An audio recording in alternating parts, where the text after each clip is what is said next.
The wooden stakes appeared overnight like grave markers in shallow water. Marcus Sullivan stood at the edge of the creek in dawn light, his breath forming small clouds in the October air, and counted them. 5 stakes total, each driven deep into the creek bed, each wrapped with fluorescent orange tape, each bearing the same stamped label, HO, Boundary Survey. The water moved around them in gentle ripples, indifferent to their presence. Indifferent to the way Marcus's hands were shaking as he pulled the first stake free. The wood came up easier than expected, trailing mud and creek grass, and he stood there holding it like evidence of a crime he didn't yet understand. Behind him, the house stood quiet.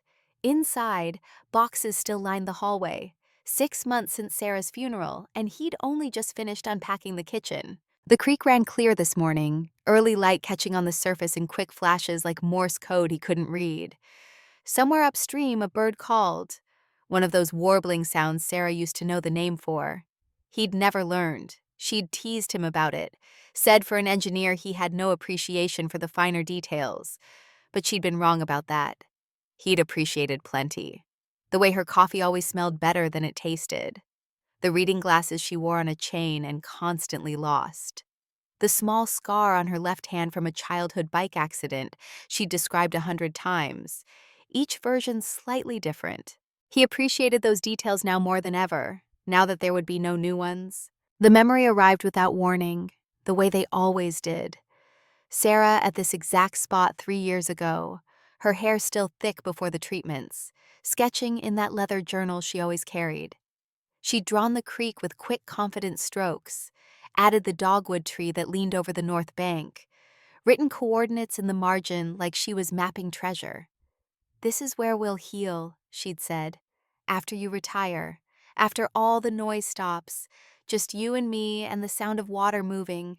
Marcus had kissed her temple, told her it sounded perfect, not knowing the noise would be cancer, not knowing the healing would be for him alone. The diagnosis had come 4 months after that creek visit. Stage 3, the oncologist had said, using words like aggressive and metastatic with the casual certainty of someone who delivered bad news before breakfast every day. Sarah had sat perfectly still in that paper gown, her hand cold in his, and asked about timelines, not survival rates, not treatment options, just timelines. How long to finish the project in Guatemala? How long to find her replacement at the firm? How long to buy that property in North Carolina before she got too sick to sign papers? She'd purchased the land during her second round of chemotherapy, driven to the closing alone because Marcus had been in Denver on a job he should have quit. She'd called him from the property that evening, her voice thin but excited, describing the creek and the trees and the blue heron she'd watched for 20 minutes. "I bought us coordinates," she'd said, "like the ones we used on that backpacking trip in Wyoming, remember? Now you'll always know where to find me." He'd thought she meant the property. Now he understood she'd meant something else entirely. He carried all 5 stakes back to the garage and laid them on his workbench in a neat row. The label on each one listed a surveying company he'd never heard of and a date from 2 weeks ago. 2 weeks. He'd been here 4 months. In 4 months, no one from any HOA had contacted him about boundary surveys or creek access or anything else. The property deed was clear. He owned the land and the creek rights for 8 feet past the north bank. Private property. His property. Sarah's property, bought with the life insurance payout from the job she'd loved. The engineering firm where she'd spent 26 years building water treatment systems for developing countries. The irony wasn't lost on him. She'd spent her career bringing clean water to people who had none, and her final gift to him was a creek he could call his own. Marcus went inside and made coffee, the kind Sarah used to drink, dark roast with cinnamon. He sat at the kitchen table and opened the box he'd been avoiding for 6 months. Inside, her journal rested on top of folded sweaters that still smelled like her lavender soap. He turned to the page with the creek sketch, her handwriting slanted across the margin. M's fishing spot, dogwood for shade, maybe a small dock. Mornings watching the heron, evenings watching you finally rest. His throat closed. He shut the journal and put it back in the box and carried the box to the spare bedroom where all the other boxes waited. Then he went back to the garage and started setting up the security cameras. The system took 3 hours to install, 4 cameras total, positioned to cover the creek from multiple angles, wired to a central hub he'd built himself, feeding into a private server stored in the basement. Marcus had spent 30 years as a structural engineer before retiring. He knew how to build things that lasted, how to plan for stress points, how to reinforce against failure. The cameras were overkill for a quiet property in rural North Carolina, but Sarah would have approved. She'd always said preparation wasn't paranoia. It was respect for reality. He mounted the first camera on the corner of the garage, angling it to capture the full creek bend. The second went high in an oak tree, giving a canopy view. The third and fourth covered the approaches from north and south. Each feed streamed in crystal clear resolution, timestamp burned into the corner, motion sensors calibrated to ignore anything smaller than a house cat. It was the kind of system he'd installed at job sites when they were worried about theft or vandalism. Redundant storage, encrypted transmission, battery backup in case someone cut the power. Sarah would have laughed at the precautions. She'd always been the trusting one, the one who believed people were fundamentally good until proven otherwise, who left her car unlocked in grocery store parking lots, who sent Christmas cards to neighbors she'd never met. He'd been the skeptic, the one who checked locks twice and kept copies of important documents in a fireproof safe. She'd called it endearing. He'd called it sensible. Now here he was, installing surveillance equipment to watch a creek she'd bought for peace. The irony felt heavy. By noon, the cameras were live. He checked the feeds on his laptop, adjusted one angle to better capture the creek bend, then made himself a sandwich he didn't eat. The house felt too big. It always did.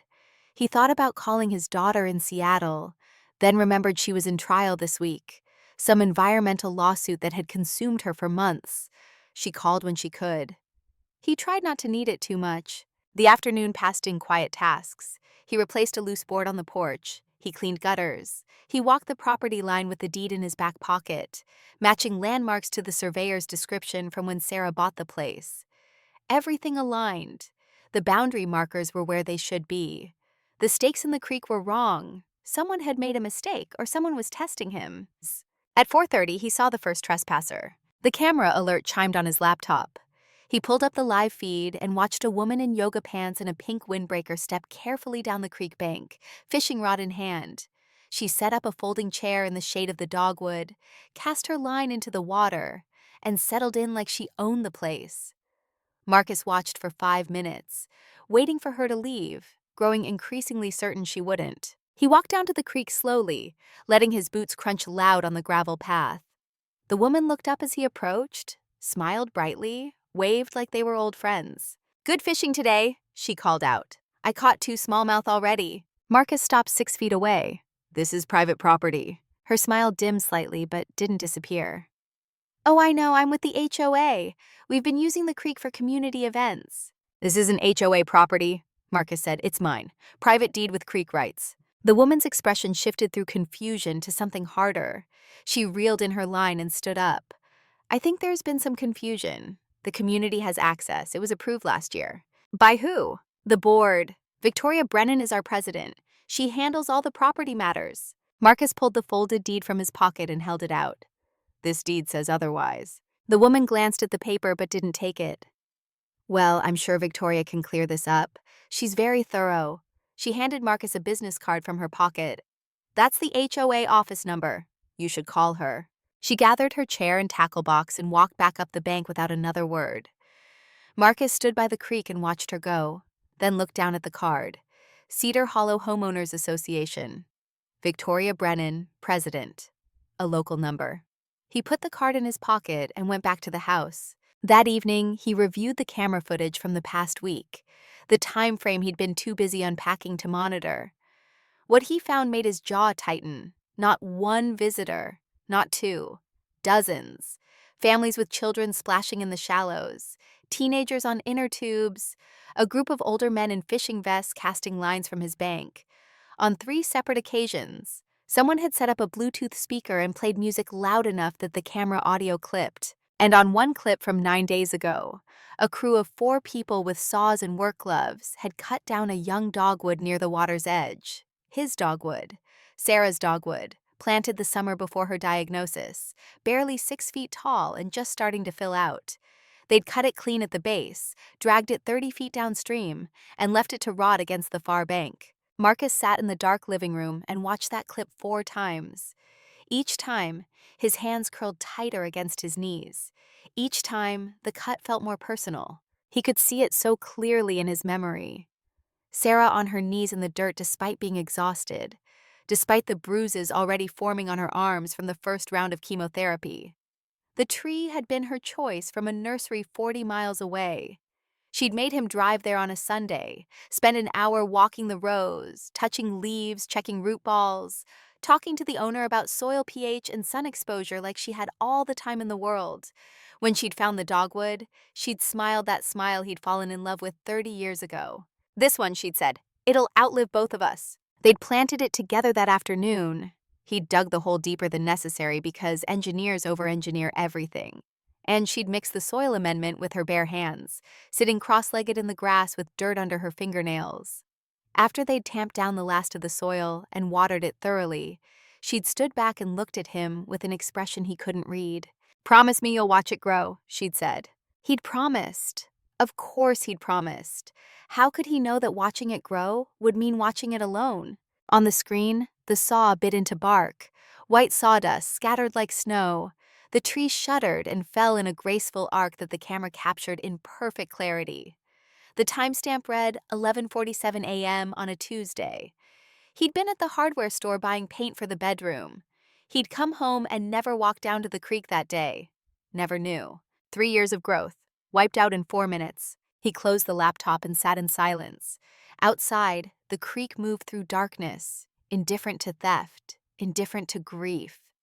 He thought about calling the sheriff. He thought about confronting the HOA president himself. He thought about Sarah's voice in his head saying what she always said when problems arose. Get the facts first, then decide.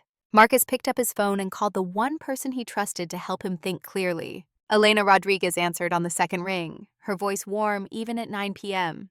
"Marcus, how are you holding up?" He told her about the stakes, the trespassing, the tree.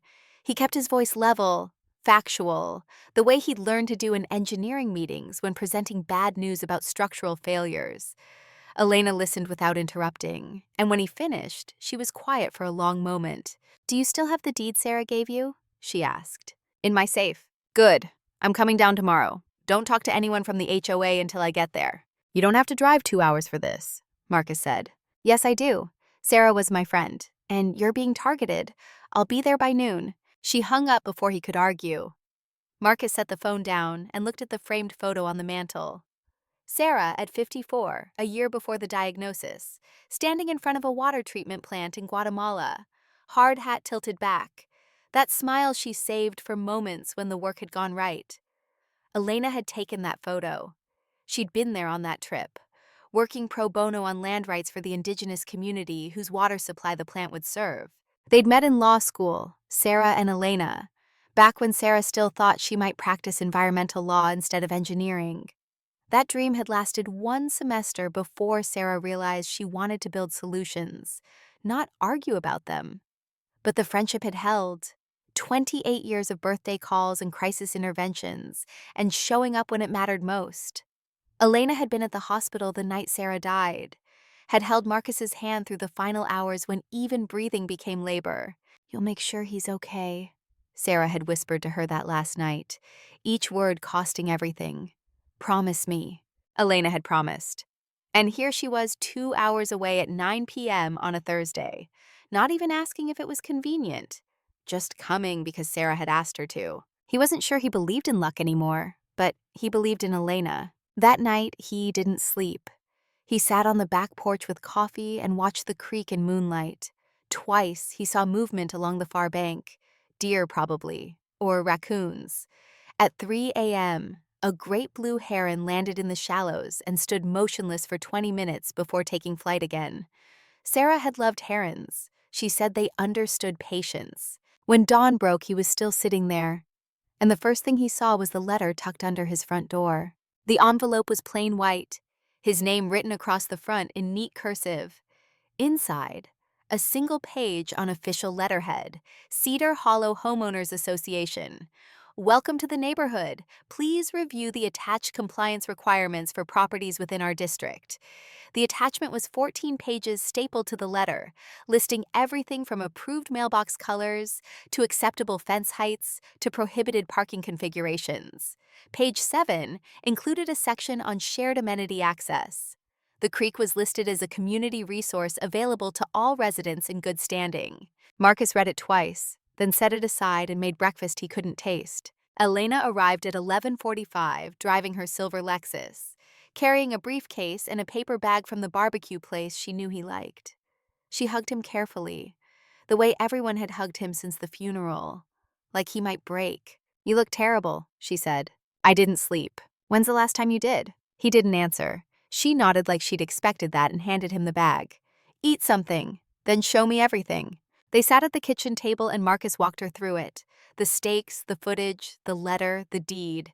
Elena took notes in a legal pad, her expression neutral, but her pen moving fast. When he showed her the clip of the tree being cut, her mouth tightened. "That's destruction of property," she said. "Clear cut. Do you know who they are?" Two of them were wearing HOA vests. I can see the logo. "Good. That's institutional liability." She pulled a folder from her briefcase and spread papers across the table. "I pulled the county records this morning. Your property parcel number ends in 743. The HOA jurisdiction map shows parcels ending in 744 through 792. You're not listed." Marcus leaned forward. "What does that mean?" "It means you were never part of this HOA. Your property predates their formation by 6 years. You're adjacent to their district, not inside it." "Then why are they sending me compliance letters?" Elena tapped the letter with one finger. "Because they're either incompetent or they're running a scam." She opened another file. "I also pulled their financial disclosures. Public record for HOAs. They've been billing a parcel ending in 743 for monthly assessments since March of last year." "That's impossible," Marcus said. "Sarah bought this place in February last year. She would have told me if there were HOA fees." "Did she handle the closing alone?" He thought back. She had. He'd been traveling for work, some project in Denver that ran long. She'd signed the papers and called him that night, giddy with excitement about the creek. He'd promised to love it sight unseen. "She never mentioned fees," he said. Elena made another note. "They enrolled you fraudulently. Probably sent bills to the property address while it sat empty during her illness." "You've been paying?" Marcus shook his head. "I've never seen a bill." "Because they know you're not actually a member, but they've been collecting money in your name anyway." She pulled out a calculator and did quick math. 18 months at $160 a month. That's almost $3,000. From who? That's what we need to find out. "But Marcus, this isn't just a boundary dispute. This is fraud." He sat back in his chair and looked out the window at the creek. Sarah had bought this place as a refuge, a place to escape the chaos of treatment schedules and clinical trials, and the slow daily erosion of hope.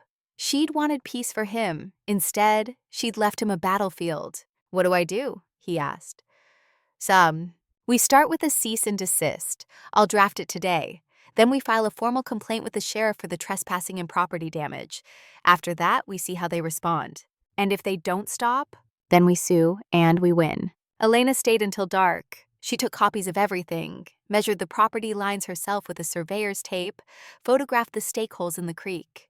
Before she left, she gripped his shoulder and looked him in the eye. "Sarah would be proud of you," she said. "For what? I haven't done anything yet." "For still being here, for not giving up." After she left, Marcus stood in the driveway and watched her taillights disappear. The night was cool and clear, stars bright overhead in a way they never were in the city.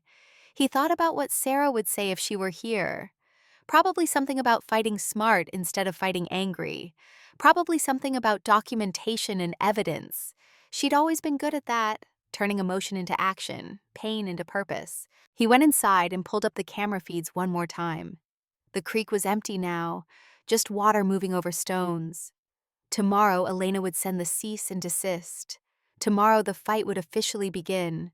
But tonight, he let himself sit with the quiet. The next morning brought Victoria Brennan. She arrived at 9 a.m. in a white Mercedes, parking at the end of his driveway like she'd been invited. Marcus watched from the living room window as she emerged carrying a small bakery box and wearing a smile that didn't reach her eyes. She was early 50s, he guessed, dressed in expensive casual clothes, hair perfect despite the humidity. Everything about her radiated control. He opened the door before she could knock. "Mr. Sullivan," she said warmly, "I'm Victoria Brennan, HOA president. I thought we should meet properly." She held up the box. "I brought scones." "This isn't a good time," Marcus said. Her smile flickered. "I understand you spoke with one of our members yesterday at the creek. There seems to be some confusion about access rights." "There's no confusion. This is private property. I have the deed." "Of course you do." Victoria's voice stayed pleasant, but something shifted in her posture. "And I'm sure it's all perfectly legal, but we've maintained a long-standing tradition of community creek access. It's been wonderful for neighborhood cohesion. Tradition doesn't override property law." "No, but surely we can find a compromise. The creek is so large. Surely there's room for everyone." Marcus kept his expression neutral. "No." The smile flickered. Victoria set the bakery box on the porch railing. "Mr. Sullivan, I lost my husband 5 years ago. I understand grief. I understand the desire to control something when everything feels out of control. But isolating yourself won't bring her back." The words hit like a slap. Marcus felt his hands curl into fists and forced them to relax. She had no right to use Sarah's death as leverage, to weaponize loss like it gave her authority over his choices. He thought about the tree they'd cut, about Sarah on her knees in the dirt, about promises made in hospital rooms when breathing was still possible. "This isn't about grief," he said quietly. "This is about property rights." "Everything is about grief," Victoria said, and for just a moment her voice cracked. "When you've lost someone the way we have, when you wake up and the person who made sense of the world is just gone, you'd understand if you let yourself. We're not so different, you and I." Marcus looked at her carefully, saw the perfectly styled hair and the expensive clothes and the smile that never quite reached her eyes. Saw something else too, exhaustion maybe, or desperation. The look of someone holding on to control so tightly her knuckles had gone white. "I'm sorry for your loss," he said, "but that doesn't change the law. This is my property. The creek is mine. I need you to stop trespassing." Victoria picked up the bakery box again. Her fingers left indentations in the cardboard. "I'll leave these for you to think about. And, Mr. Sullivan, I've been president of this HOA for 4 years. I've guided this community through 3 major infrastructure projects and a zoning dispute that could have destroyed property values. I don't lose." She smiled again, and this time it was cold. "I really hope we can resolve this amicably." She walked back to her Mercedes with perfect posture, every step measured, every movement controlled. Marcus stood on the porch and watched her drive away slowly, deliberately, like she was making a point about who had time and who didn't. He went inside and threw the scones in the trash. Then he stood at the sink and gripped the counter until his knuckles matched what he'd imagined in Victoria's grip. White and bloodless and straining. Sarah would have told him to breathe, to step back, to remember that anger made poor decisions. But Sarah wasn't here. And the people who'd cut down her tree, her coordinates, her attempt to give him a reason to keep living, they thought they could just smile and bring baked goods and make it go away. He wasn't sure what scared him more, their arrogance or the fact that he was starting to realize just how alone he was in this fight. Elena's cease and desist letter arrived at the HOA office that afternoon. Marcus got the confirmation email at 4 p.m. By 6 p.m., his phone was ringing. Unknown number. He let it go to voicemail. The message was Victoria's voice, clipped now, professional, asking him to call her to discuss the legal notice and avoid unnecessary escalation. He deleted it and poured a bourbon he didn't drink. At 7:30, someone knocked on his door. Marcus checked the camera feed first. A man in his 50s. Average height, wearing khakis and a polo shirt, holding a manila folder. No visible weapons, no HOA vest. Marcus opened the door with the chain still on. "Mr. Sullivan?" the man said. "My name is Brian Holt. I'm on the HOA board. I was hoping we could talk. I've said everything I need to say." "I know, and you're right." Brian shifted his weight. "Look, I'm not here officially. I'm here because I think something's wrong and I don't know who else to talk to." Marcus studied him. The man looked uncomfortable but not threatening. After a moment, he unlatched the chain and stepped aside. Brian came in slowly, glancing around like he expected an ambush.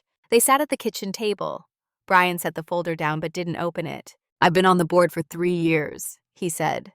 "Mostly, I just show up and vote on landscaping contracts. I'm a pharmacist, I don't know anything about property law.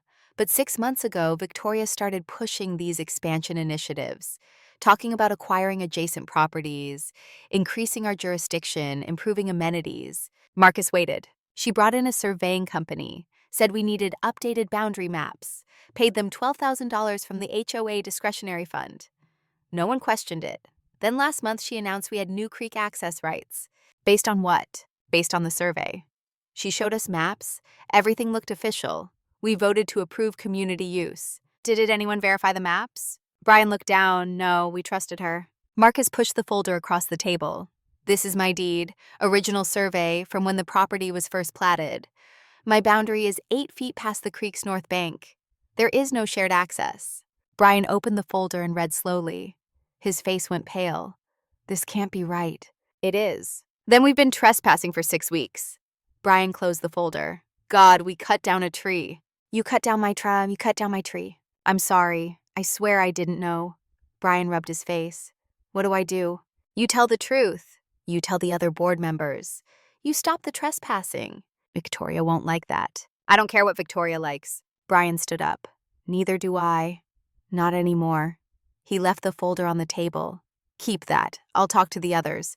Maybe we can fix this before it gets worse." After he left, Marcus sat alone in the quiet kitchen and wondered if things could get worse. He'd lost his wife, he'd buried his best friend. He'd walked away from a career he loved because coming home to an empty house every night had been killing him. This property was supposed to be the start of something new. Instead, it felt like a continuation of loss. He went to bed early and lay awake listening to the creek through the open window. Somewhere an owl called. Somewhere the world kept turning despite everything. He thought about Sarah's journal, about her handwriting spelling out coordinates like they were instructions for survival. Maybe they were. The emergency HOA meeting was called for Saturday morning at the community center. Marcus hadn't planned to attend until Elena called Friday night and told him he should. "You're not a member," she said, "but it's a public meeting under state law. You have every right to be there, and I want them to see your face. I want them to understand this isn't just paperwork, this is a human being whose property rights they violated." So they drove together Saturday morning, Elena in her courtroom suit, Marcus in jeans and the flannel shirt Sarah used to say made him look like a lumberjack who'd wandered into the wrong profession. The community center was a low brick building with a parking lot already half full when they arrived at 9:45. Through the glass doors, Marcus could see people gathering, some he recognized from the trespassing footage, others who were strangers. Inside, rows of folding chairs faced a table at the front, where Victoria and 4 others sat. Brian Holt was one of them, looking uncomfortable in a button-down shirt. Patricia Mitchell, the unlicensed surveyor, sat at the far end shuffling papers nervously. A thin gray man Marcus didn't recognize occupied the middle seat, and next to Victoria sat a woman in her 60s with the severe expression of someone who'd never met a rule she didn't want to enforce. The room held maybe 40 people. Some were reading printed agendas. Others were whispering to neighbors. A few looked at Marcus with open hostility. He recognized the woman from the creek, the one with the pink windbreaker. She sat in the front row and didn't look his way. Victoria called the meeting to order with a sharp tap of her gavel. The sound cut through the murmurs like a blade. "Good morning, everyone. Thank you for coming on short notice. We have one item on today's agenda, a property dispute that requires board action and community input." "It's not a dispute," Elena said from her seat in the back. "It's a trespass." Every head turned. 40 pairs of eyes found Elena, then Marcus. The room temperature seemed to drop 10 degrees. Victoria's expression went from controlled to cold. "And you are?" "Elena Rodriguez, legal counsel for Mr. Sullivan." "This is a closed board session," Victoria said. Actually, Elena stood and walked slowly down the center aisle, her heels clicking on linoleum. "It's an open meeting under North Carolina General Statute 47F subsection 3, part 118. Any interested party can attend. And while Mr. Sullivan isn't a resident of your HOA, I am a member of the state bar, and I'm here to ensure this proceeding follows proper legal protocol." She reached the front and set her briefcase on an empty chair. The sound it made was louder than it needed to be. Victoria's jaw tightened. Fine, state your position. Elena pulled papers from her briefcase with the practiced efficiency of someone who'd done this 100 times in courtrooms, far more intimidating than a community center. My client owns the property at 447 Creekside Lane. According to the deed recorded in 2019, he possesses exclusive creek rights extending 8 feet past the north bank. Your organization has been trespassing on this property for 6 weeks, has destroyed a tree with sentimental value, and has fraudulently billed him for assessments he never owed. We demand immediate cessation of all trespass, removal of all HOA structures from the property, and restitution for damages. Murmurs rippled through the audience. Someone said that's ridiculous, loud enough for everyone to hear. Victoria raised a hand for silence. We have survey documents that show otherwise. Then produce them, Elena said. Victoria nodded to a thin woman at the end of the table. Patricia Mitchell, our surveyor, prepared comprehensive boundary maps. Patricia, please present your findings. The woman stood nervously and unfurled a large map across the table. This shows the updated creek boundaries based on current water levels and historical easements. Elena walked closer. When was this survey conducted? Last month. And who commissioned it? The HOA board. Specifically? Patricia glanced at Victoria. President Brennan. Elena pulled another paper from her briefcase. This is the original plat map from 2013. It shows the creek boundary clearly. Your map contradicts public record. Which surveying company did you work with? Patricia's face reddened. I am the surveying company. You personally? Yes. Are you a licensed surveyor in North Carolina? Silence. Patricia looked at Victoria, who looked at the table. Elena turned to face the audience. She's not. I checked. Patricia Mitchell holds a real estate license, but no surveying credentials. This map is worthless. That's not fair, Patricia stammered. I used professional equipment. Doesn't matter, Elena said. North Carolina requires licensed surveyors for any boundary determination used in legal proceedings or property disputes. This map cannot be used to justify your trespass. Victoria stood abruptly. This meeting is adjourned. No, it's not, Brian said. Everyone turned. Brian was standing now too, his face flushed, but his voice steady. I've been silent too long. I reviewed the files last night. Mr. Sullivan is right. We've been trespassing, and worse, we've been billing him for assessments when his property isn't even in our jurisdiction. It's absurd, Victoria said. It's documented. Brian pulled a folder from his bag. 18 months of assessment charges to parcel number ending in 743. That's his parcel. We have no authority over it. The murmurs grew louder. Someone in the back shouted, Are we liable for this? Elena smiled. Yes, the HOA as an entity and every board member who voted to approve the trespass. Joint and several liability. Victoria's control was slipping. This is a misunderstanding. We were operating on good faith based on professional advice. From an unlicensed surveyor? Elena's voice carried across the room. And you billed a non-member for fees you had no right to collect. That's fraud. Prove it, Victoria snapped. Elena pulled out a final document. I already did. This is a financial disclosure I obtained from the county clerk.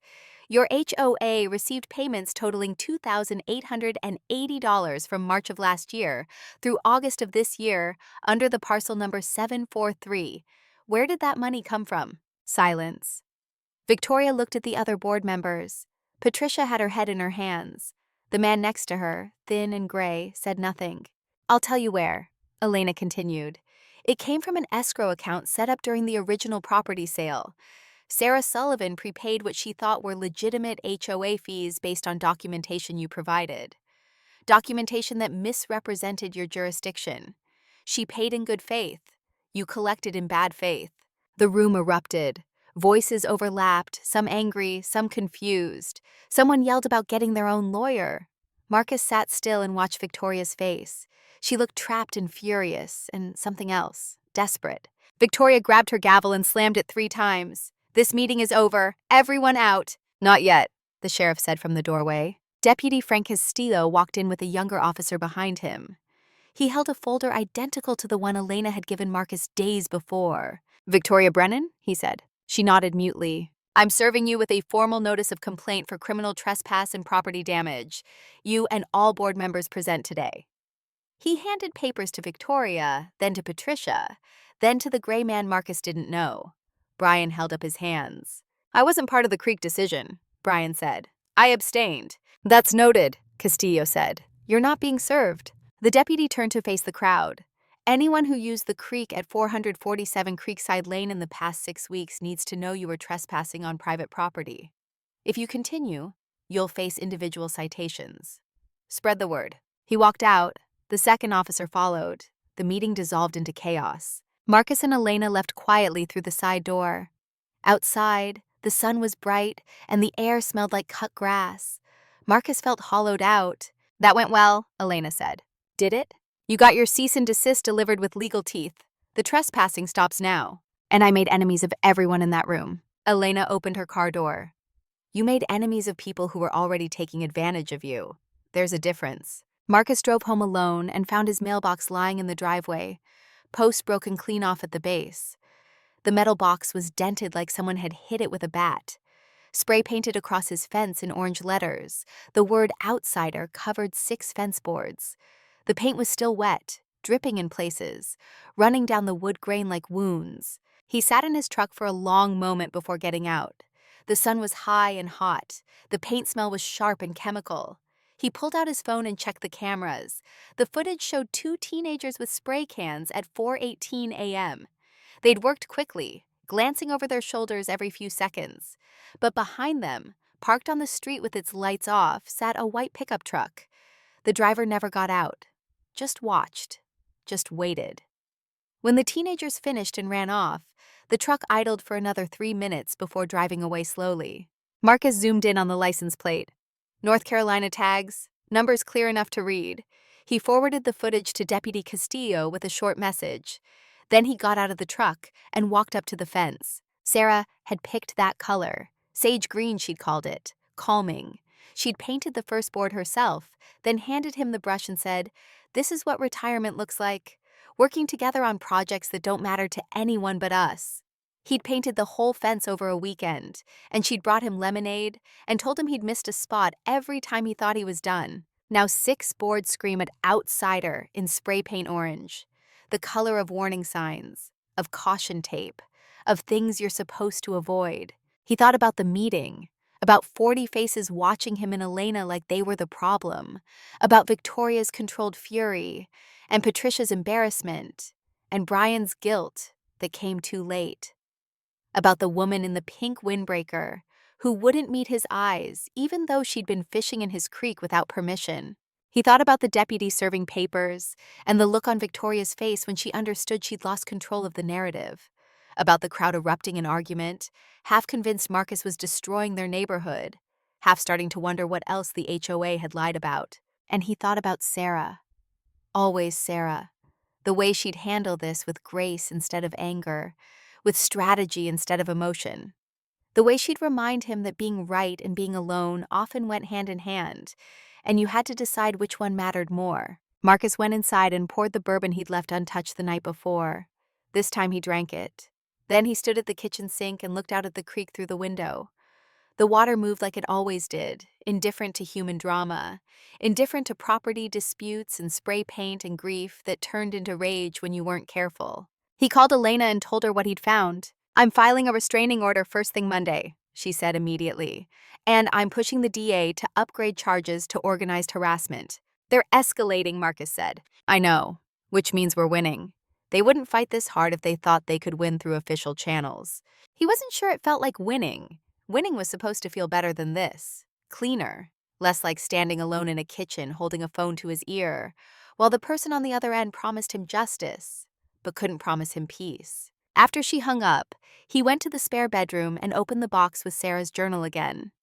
He'd been opening it more lately, sometimes multiple times a day, like checking for messages from someone who couldn't send them anymore. He turned to the creek sketch, to her coordinates written in neat numbers in the margin, to her handwriting that said, "This is where we'll heal." He traced the words with one finger the way he'd done 100 times. "I'm trying," he said to the empty room. "I'm still here. I'm still trying." The room didn't answer. The house was quiet except for the hum of the refrigerator and the distant sound of the creek moving through his property. His property. The land Sarah bought him because she knew he'd need coordinates after she was gone. A place to be. A reason to stay in the world. Outside, dusk was settling in.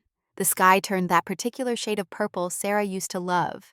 Lavender, she'd call it, then laugh at herself for caring about the difference between purple and lavender, when they were just gradients of the same wavelength. Marcus set the journal on the bed and walked back to the creek. The air was cooling, insects starting their evening songs.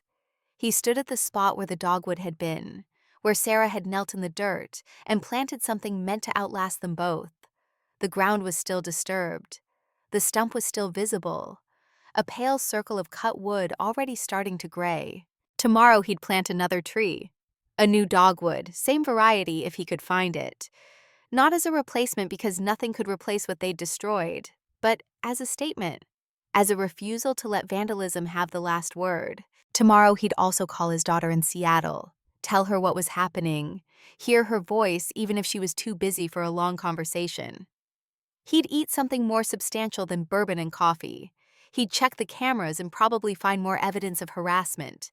He'd document everything the way Sarah would want him to. Methodical, thorough, unshakable. But tonight, Marcus Sullivan stood by the creek his wife had bought him and let himself feel everything he'd been holding back.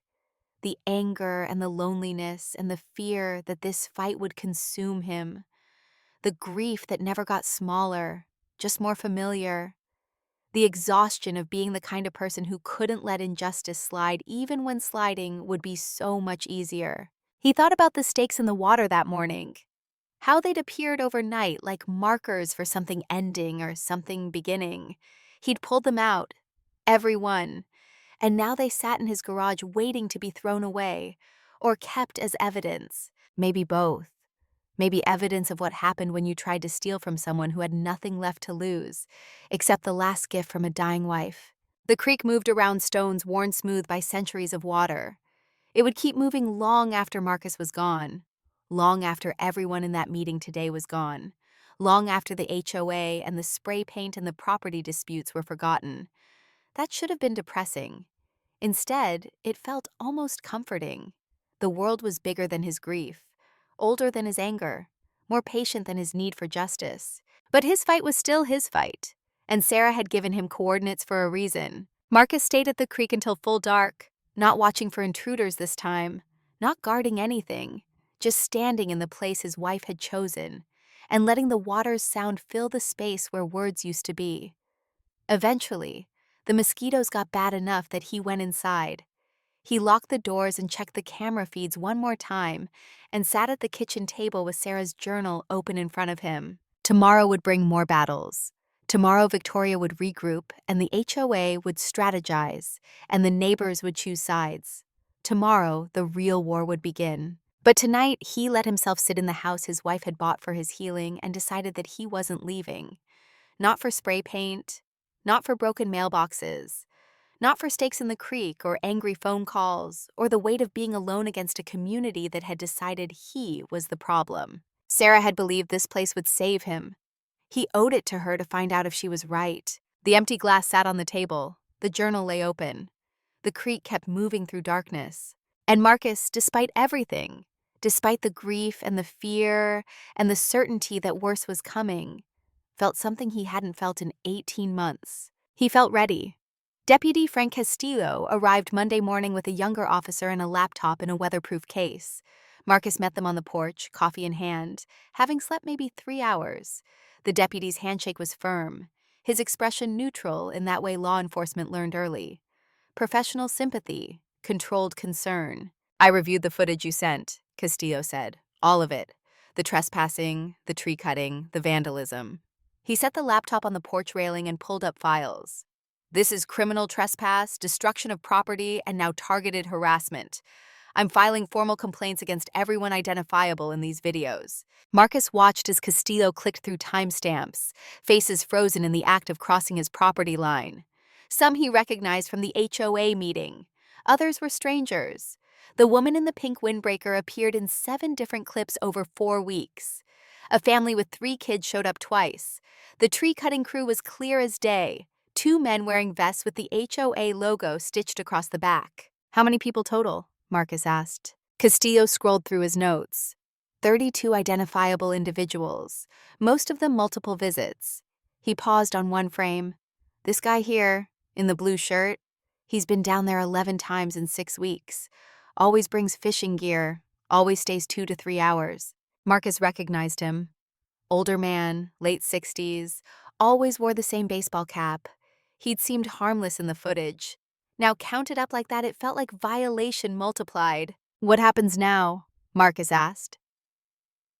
Now I serve citations. Board members get the criminal trespass charges. Anyone else who used the creek gets written warnings. If they continue after being notified, they face individual penalties. $500 first offense, $1,000 for repeat. Castillo pulled up another file. But there's something else you should know about Ray Donovan. Marcus felt his pulse quicken. What? His record goes back to 1994. Assault with a deadly weapon, served 18 months. Got out in 96, stayed quiet for a while. Then in 2003, extortion charges. Threatened a property developer who wouldn't use his construction company. That case got pled down to harassment. But the pattern's there. He paused. 2011 fraud. Insurance scam involving fake storm damage claims. Sound familiar? The invoices Brian found. Exactly. Castillo turned the laptop so Marcus could see the screen. Donovan did 30 months federal time. Got out in 2014. Clean since then, at least officially. But a guy with that history doesn't usually reform. He just gets better at not getting caught. And Victoria hired him. Or he targeted her. Castillo closed the file. Widows make good marks for these operations. They're vulnerable, isolated, making decisions alone for the first time. Someone like Donovan, he's got radar for that. He finds them, offers help, gains trust, then starts the scam. Marcus thought about Victoria's face at the meeting, about her mentioning control. So she's a victim too? Victim and perpetrator aren't mutually exclusive. She might have started as one and become the other. Happens more than you'd think. Castillo picked up his laptop. Point is, Donovan's dangerous. The spray paint is just a warning shot.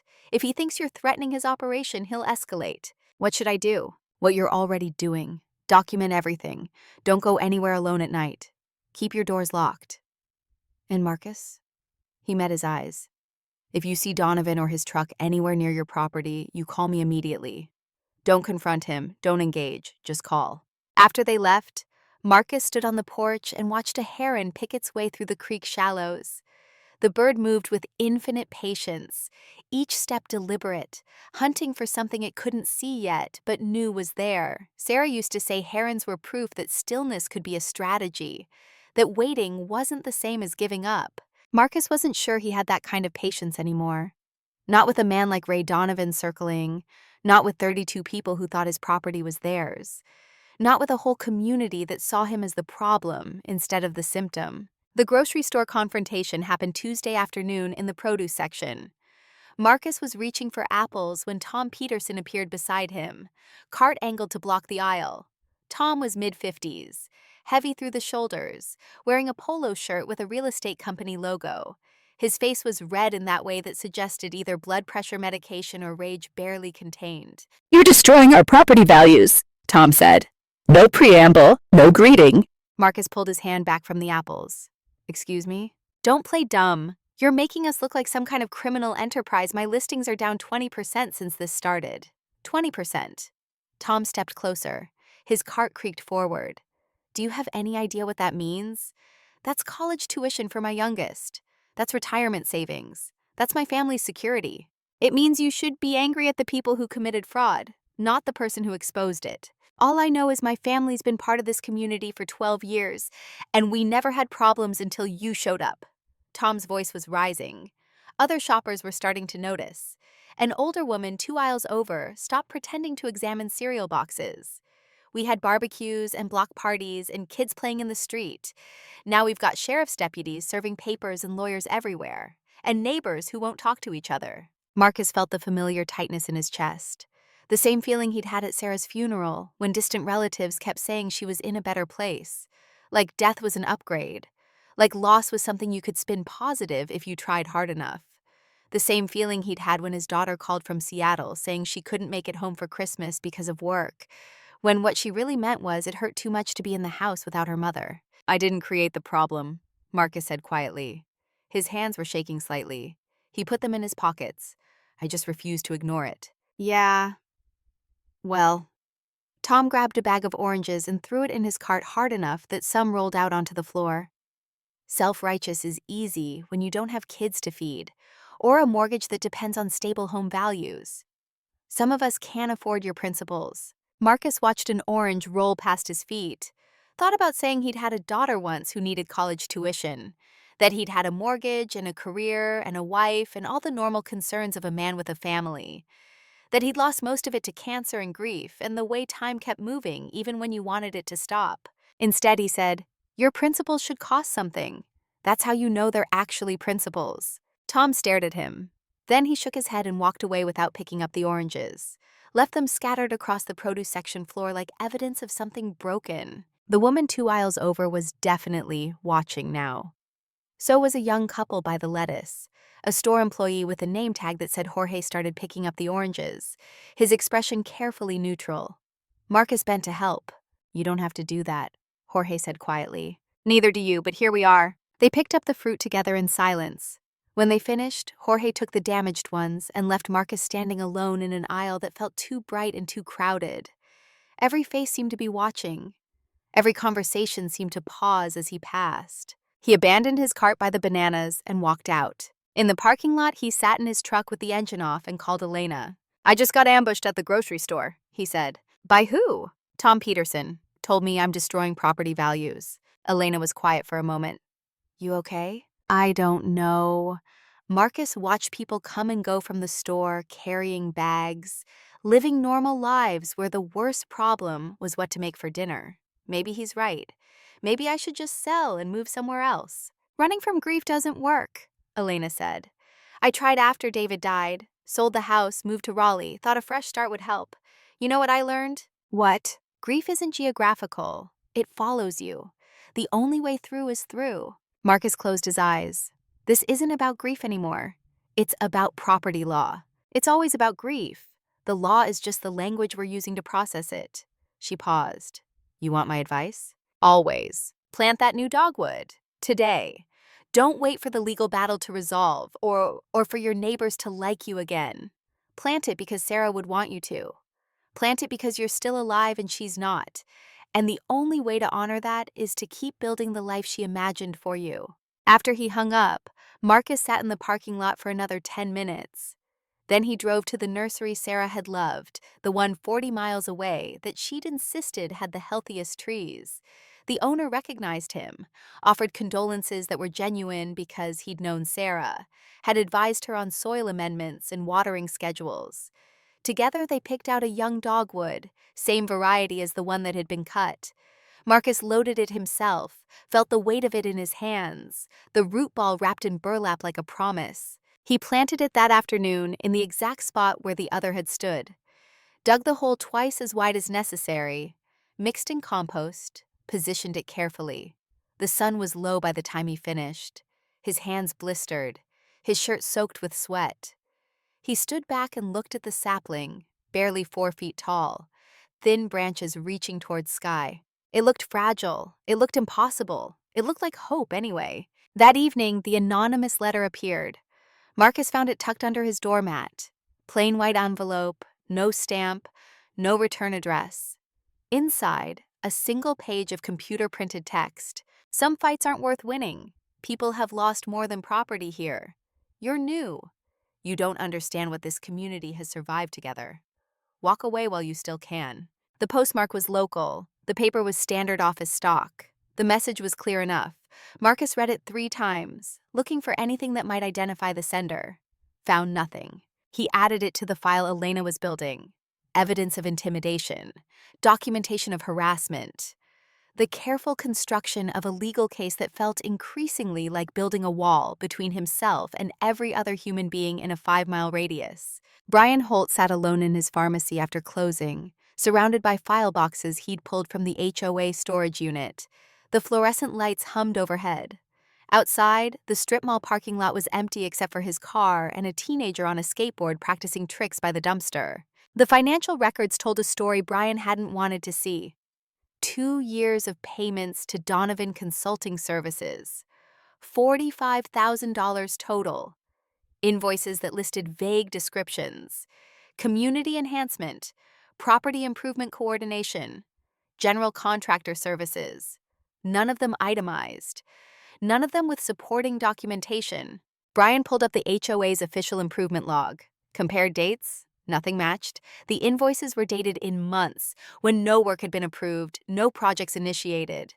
$45,000 for services that apparently didn't exist. He thought about Marcus Sullivan's property, the creek access that Victoria had pushed so hard to obtain, the updated boundary survey that Patricia had produced without proper credentials, the aggressive timetable that had felt rushed even then. His phone buzzed. Text from his daughter. Reminder about her track meet Thursday. He replied with a thumbs up and a promise to be there. She was 15, still young enough to care if he showed up, still innocent enough to believe her father was one of the good guys. Brian looked at the invoices again, thought about what good guys did when they discovered the people they trusted were lying. He called Victoria. She answered on the third ring, her voice tight. Brian, if this is about Sullivan, I don't want to hear it.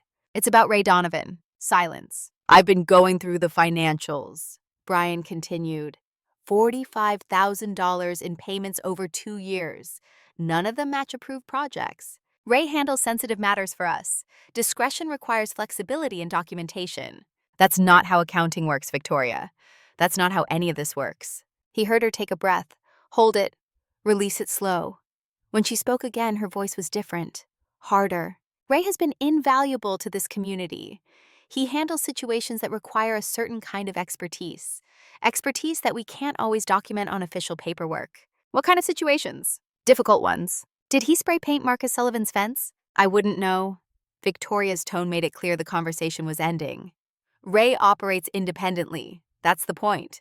And the stakes in Sullivan's Creek? The tree cutting?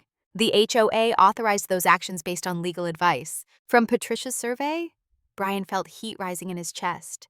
The survey she wasn't licensed to perform? Victoria's laugh was sharp. You've always been naive, Brian. That's why you're useful. You ask easy questions and accept simple answers. But this situation requires more complex thinking. Marcus Sullivan is trying to destroy everything we've built. Everything I've built. I won't let him. By committing fraud? By protecting my community. Victoria's voice cracked slightly. You don't understand. You still have your daughter. You still have someone.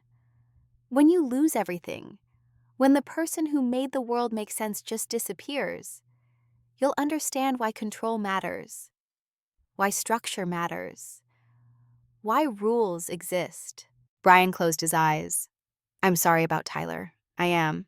But grief doesn't justify this. Don't you dare say his name. The line went dead. Brian sat in the fluorescent silence and knew he'd crossed a line he couldn't uncross. Tomorrow he'd have to decide what to do with the invoices. Tonight, he just had to sit with the knowledge that he'd been complicit, even passively, in something wrong. His daughter's text was still on his screen. Track meet Thursday. He replied again. I'll be there. Promise. Some promises were easier to keep than others. Diane Wu found Marcus on his porch Wednesday morning, brought coffee in a thermos, and knew she clearly didn't want to deliver. She was 62, retired from teaching high school English, the kind of person who'd spent 40 years reading teenage faces, and knew when someone was carrying weight they couldn't hold alone. I thought you should know, she said, settling into the chair next to his. Linda Peterson's been going door to door with a petition. Marcus accepted the coffee she poured. What kind of petition? Protection of community rights. Something about maintaining shared resources and preventing individual property owners from disrupting neighborhood cohesion. It's got 47 signatures so far. Out of how many homes? 212 in the development, so most people aren't signing. Diane shrugged. Most people don't care enough to get involved either way. They just want the drama to end. She sipped her own coffee. I signed your side. There aren't sides. That's naive and you know it. Diane looked out at the creek. There are always sides. The question is whether people pick based on truth or based on convenience. She was quiet for a moment. Based on fear or based on courage? Which side did you pick? The one where a widower is allowed to own property without being harassed. She turned to look at him. I need to tell you something about Victoria. about why she is the way she is. And before you say it doesn't matter, understand that it does. Not because it excuses anything, but because knowing your enemy's wounds helps you understand which battles they can't walk away from. Marcus waited. Several years ago, her husband Charles died. Heart attack in their living room. Massive. Victoria found him when she came home from grocery shopping. He was still in his reading chair with the newspaper on his lap. Diane's voice softened. She told me once it looked like he was sleeping. That for the first 30 seconds she thought he was sleeping. Then she touched his hand. Jesus. That's not the worst part. Diane set her cup down carefully. Charles and Victoria had been having problems. Money stress. He'd made some bad investments, lost a significant amount. They'd been fighting about it the morning he died. Her last words to him were angry words. She carried that for 2 years. Therapy, grief counseling, the whole routine. Started to get better. And then her son. Tyler struggled with addiction from age 17. In and out of rehab. Promising recovery periods followed by relapses. Victoria tried everything. Interventions, tough love, unconditional support. Nothing worked. Diane paused. She told me she knew it was coming. That mothers of addicts develop a kind of terrible foresight. They can feel it building. She checked on him that morning before work. He was fine, eating breakfast, talking about a new job he'd applied for. By the time she got home that afternoon, he was gone. Overdose in his childhood bedroom. Same house where his father died. Marcus thought about Sarah's hospital room. About watching someone you love slip away and not being able to stop it. About the specific quality of helplessness that came with that. She became HOA president 6 months later, he said. Ran unopposed. Came in with all these plans for improvement and expansion and community building. Most of us were relieved. The previous president had let things slide. Victoria seemed competent, driven. Diane looked at him. What we didn't understand was that she wasn't driven by vision. She was driven by terror. Terror of more chaos, more loss, more things spinning out of control. And now? Now I think she needed to control everything because she couldn't control anything that mattered. Every rule, every regulation, every tiny enforcement action was her trying to prevent catastrophe. If she could keep the mailboxes the right color, and the fences at regulation height, and the property lines exactly where they should be, maybe nothing else would fall apart. Maybe she could keep more people from dying. We're both running from ghosts, Marcus said quietly. Maybe. But you're running towards something Sarah left for you. Victoria's running from what Tyler and Charles took with them. There's a difference. Diane finished her coffee. Forward grief and backward grief. One of them leads somewhere. The other just leads to more control and less peace. Why are you telling me this? Because tomorrow or the next day, Victoria's going to escalate. She's going to do something desperate. And I want you to understand it's not about you. It's not even about the creek.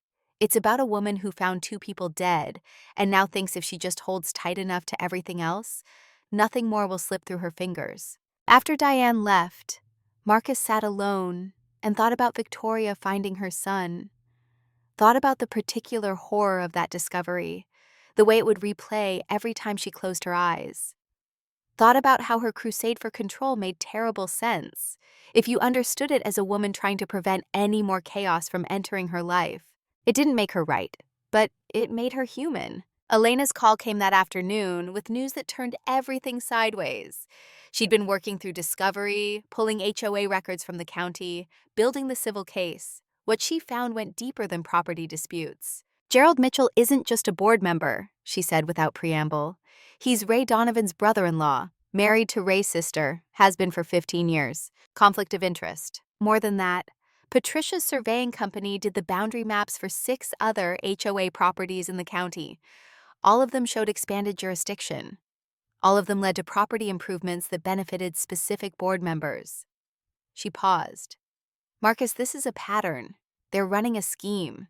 Explain. HOA claims adjacent property through fraudulent surveys. Makes improvements using inflated contractor bids from companies owned by board members or their relatives. Property values go up. Board members refinance based on increased equity.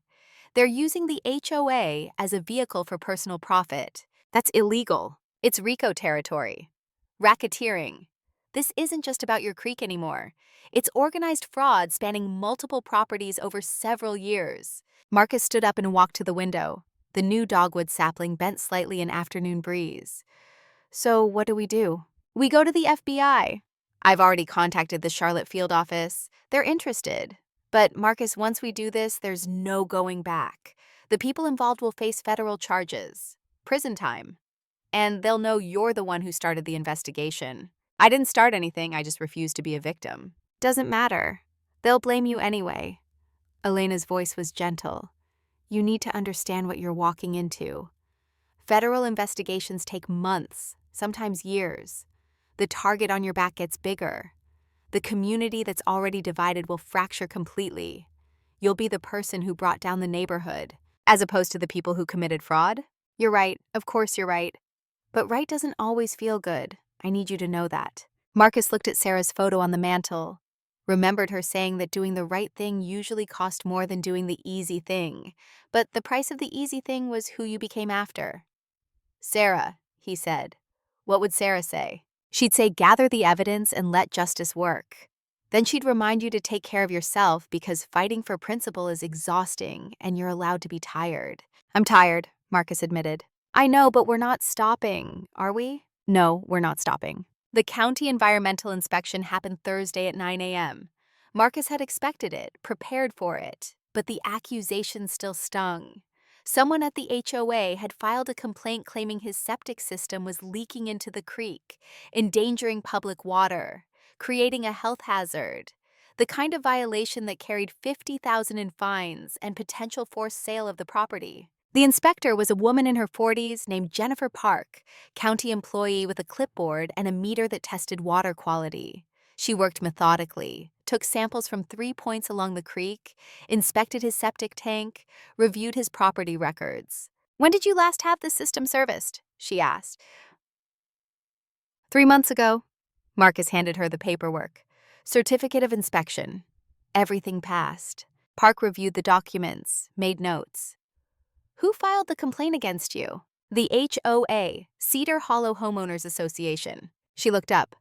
You're the Sullivan property dispute? That's me. Park took more samples, more readings.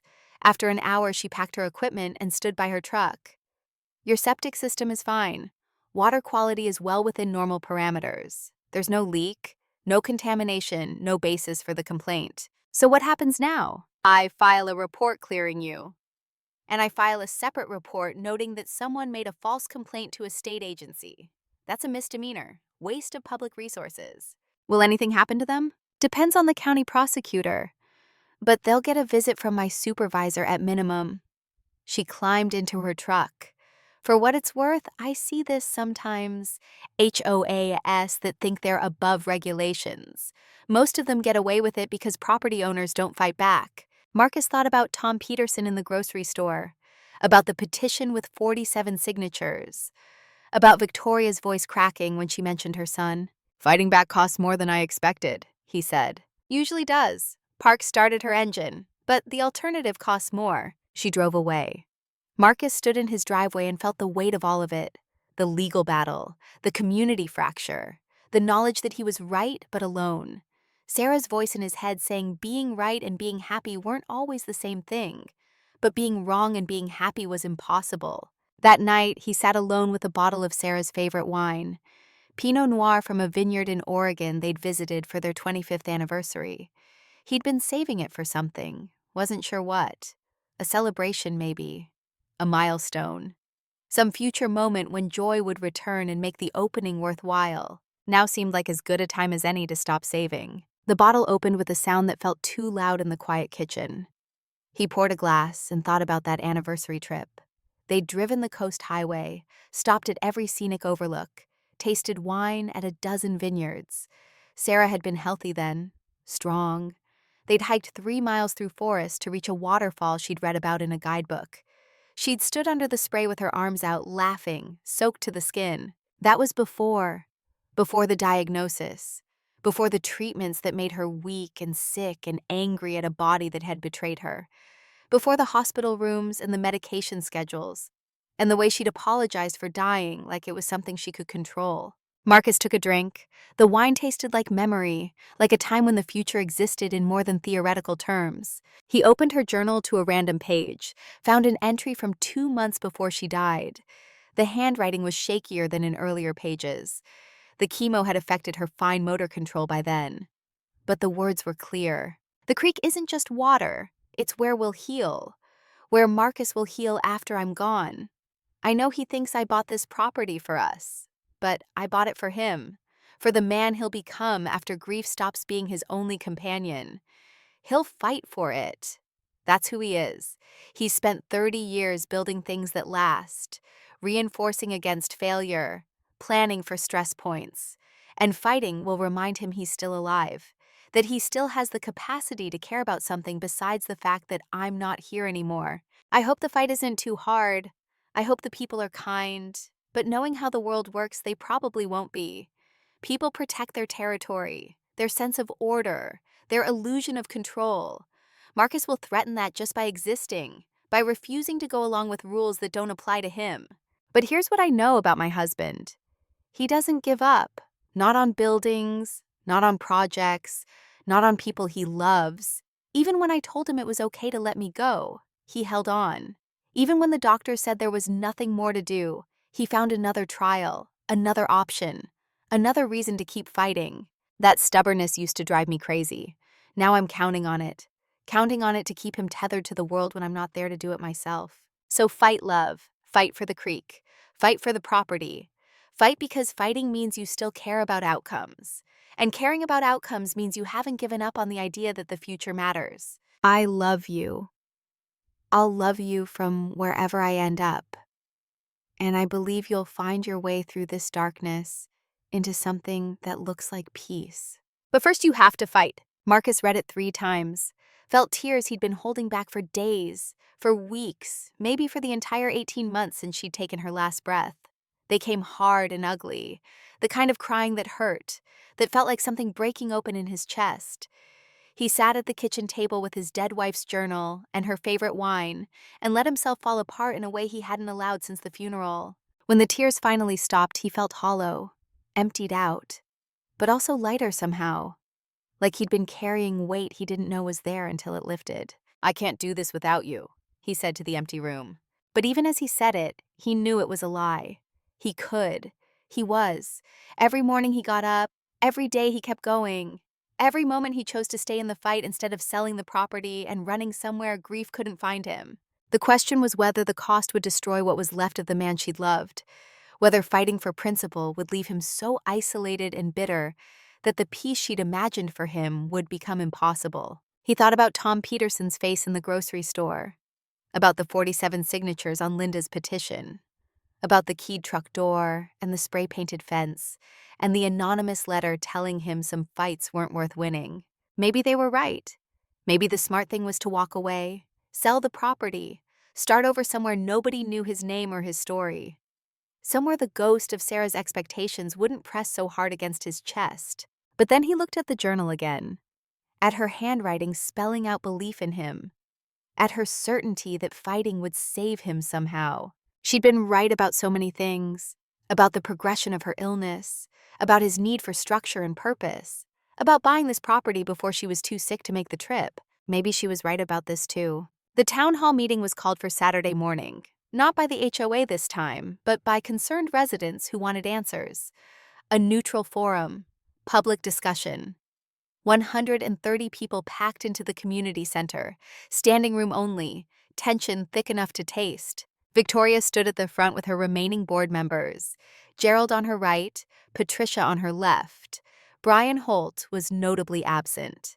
The moderator was a retired judge named Warren Ellis, who lived 3 streets over and had the gravitas to keep order. We're here to discuss the ongoing property dispute and its impact on our community, Ellis began. Everyone gets 2 minutes. Keep it civil.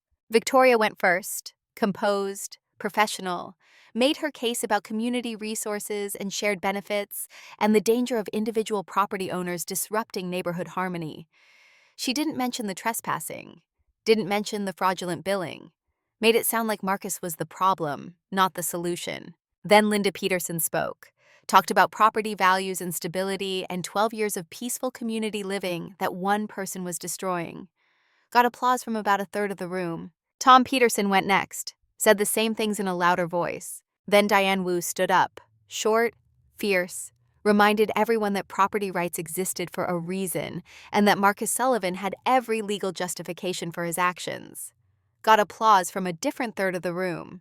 The middle third stayed silent, waiting, watching. Marcus spoke last, kept it simple, explained what he'd found, the stakes in his creek, the cut tree, the fraudulent billing, the falsified environmental complaint, kept emotion out of it, just facts, just evidence. When he finished, the room was quiet. Then Brian Holt walked in through the back door. He looked terrible, hadn't slept, suit wrinkled, but he walked to the front with a folder in his hands and the kind of determination that comes from burning bridges, you can't cross back over. "I've been silent too long," he said, voice shaking but clear.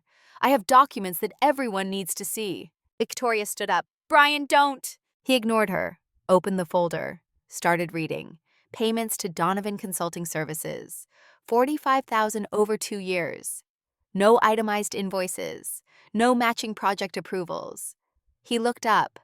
"This is fraud. Plain and simple. And I signed off on it because I trusted Victoria and I didn't ask questions." The room erupted, people shouting.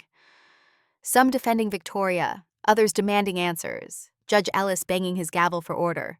Brian kept going. "Gerald Mitchell is Ray Donovan's brother-in-law. Conflict of interest. Patricia Mitchell performed surveys without proper licensing. Illegal. The HOA has been claiming property it doesn't own and making improvements that benefit specific board members." He handed the folder to Ellis.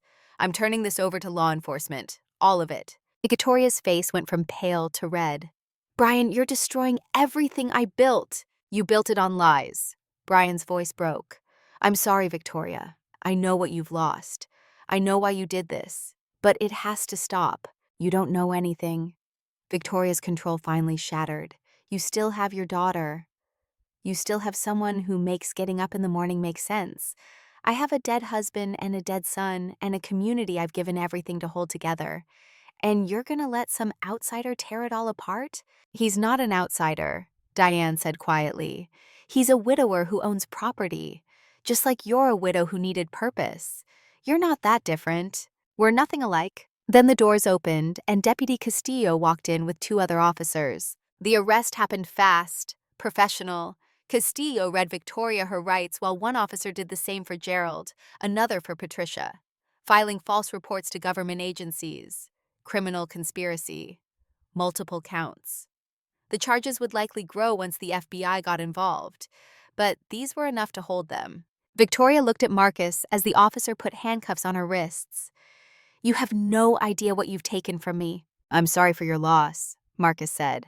And he meant it, but this isn't the answer. "What is?" she asked, and for just a moment she looked small and broken, and nothing like the woman who'd brought scones to his porch weeks ago. "I don't know," Marcus admitted. "I'm still trying to figure that out myself." They took her away.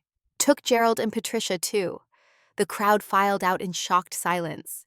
Marcus stood with Elena and Brian and Diane and watched the community center empty. "You okay?" Elena asked Brian. "No, but I will be." They walked out together into afternoon sun. Marcus's truck was alone in the far corner of the lot. Someone had keyed the driver's side door, long scratch from handle to taillight, fresh, probably done during the meeting.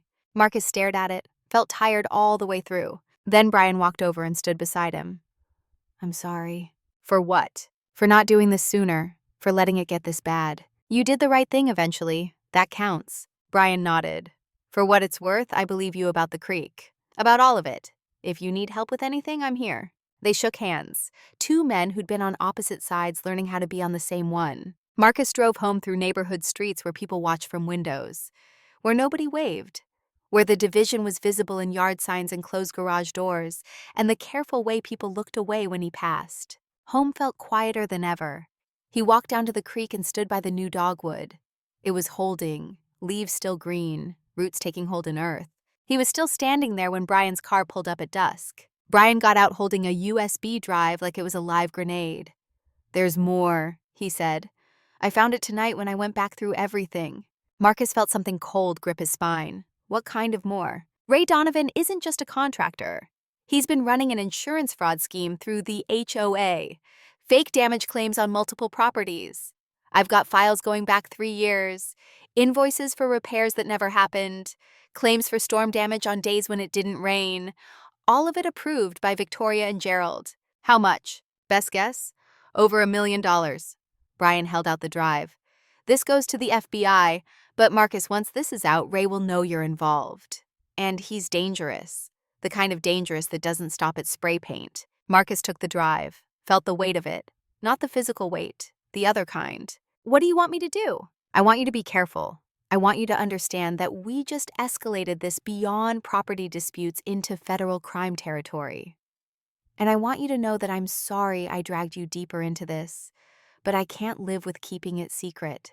Marcus looked at the USB drive, thought about Sarah's journal, about fighting for principle, about becoming the man she'd imagined he could be. We give it to the FBI tomorrow, he said. Together. Brian nodded. Tomorrow. After he left, Marcus went inside and sat at the kitchen table. The USB drive sat in front of him like a door he could walk through or close forever. On one side, safety, quiet, the chance to let someone else handle it. On the other side, justice, risk, the certainty that things would get worse before they got better. He thought about Victoria in handcuffs, about her face when she mentioned her son, about grief turning people into versions of themselves they wouldn't recognize. He thought about Tom Peterson and Linda Peterson and the 47 people who'd signed a petition against him, about driving through his own neighborhood like a stranger, about keyed truck doors and spray-painted fences and anonymous letters. He thought about Sarah planting a tree she knew she'd never see grow tall. Then he picked up the phone and called Elena. Tomorrow we go to the FBI, he said. All of it. Ray Donovan, the fraud, everything. You're sure? No, but I'm doing it anyway. That's called courage. It's called not knowing what else to do. Elena was quiet for a moment. Sarah would be proud. Sarah would tell me to be careful and document everything, and probably hire a bodyguard. She'd be right. Elena paused. I'll call the Charlotte field office first thing in the morning, set up a meeting. And Marcus, you're not alone in this. Then why does it feel like I am? Because fighting for the right thing usually is lonely. That's how you know it matters. After he hung up, Marcus sat in the dark house and listened to the creak through the open window. Somewhere out there, Ray Donovan was probably planning his next move. Somewhere in a county jail, Victoria was processing what she'd lost. Somewhere in the neighborhood, people were choosing sides based on fear or loyalty or simple exhaustion with conflict. And here, in a house bought by a dying woman for a grieving man, Marcus Sullivan held a USB drive that would either bring justice or destroy what was left of his peace. He knew which one Sarah would choose. He wasn't sure yet if he had her strength, but tomorrow he'd find out. The creek kept moving through darkness. The dogwood sapling bent in night breeze. The stars came out one by one over North Carolina sky. And Marcus, for the first time since finding those stakes in the water, felt something shift inside him. Not hope exactly, not peace, but the quiet certainty that he was still capable of doing hard things. That he was still, despite everything, the kind of man who chose truth over comfort. The kind of man Sarah had always believed he was, even when he wasn't sure he believed it himself. Agent Lisa Torres arrived Friday morning in an unmarked sedan, carrying a briefcase that looked like it cost more than Marcus's truck. She was early 40s, dark hair pulled back severe, wearing a suit that said federal government without needing a badge. Behind her, a younger agent named Chen carried a laptop and recording equipment. Mr. Sullivan. Torres's handshake was professional, no warmth, no sympathy, just business.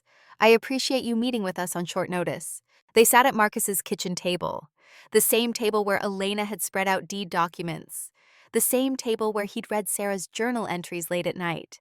Now it was covered with printouts and photographs of people Marcus had never met, bank statements, wire transfer records, insurance claim forms with forged signatures. Torres opened her briefcase and pulled out a file 3 inches thick. Your friend Mr. Holt gave us preliminary documentation. We've spent the past 48 hours corroborating his findings. What we've discovered goes far beyond HOA property disputes. How far? Torres spread photographs across the table. Raymond Donovan has been operating an insurance fraud network for 6 years. using HOAs as fronts. He identifies vulnerable communities, typically new developments or boards with inexperienced leadership, gets himself hired as a contractor, then manufactures claims. Storm damage that never happened, fire repairs for fires that were never lit, theft of equipment that was never purchased. Marcus looked at the photos, recognized some of the properties, houses in his development, others he'd never seen. How much? Conservative estimate, 1.2 million across 8 different HOAs in 3 counties. Torres tapped one photo.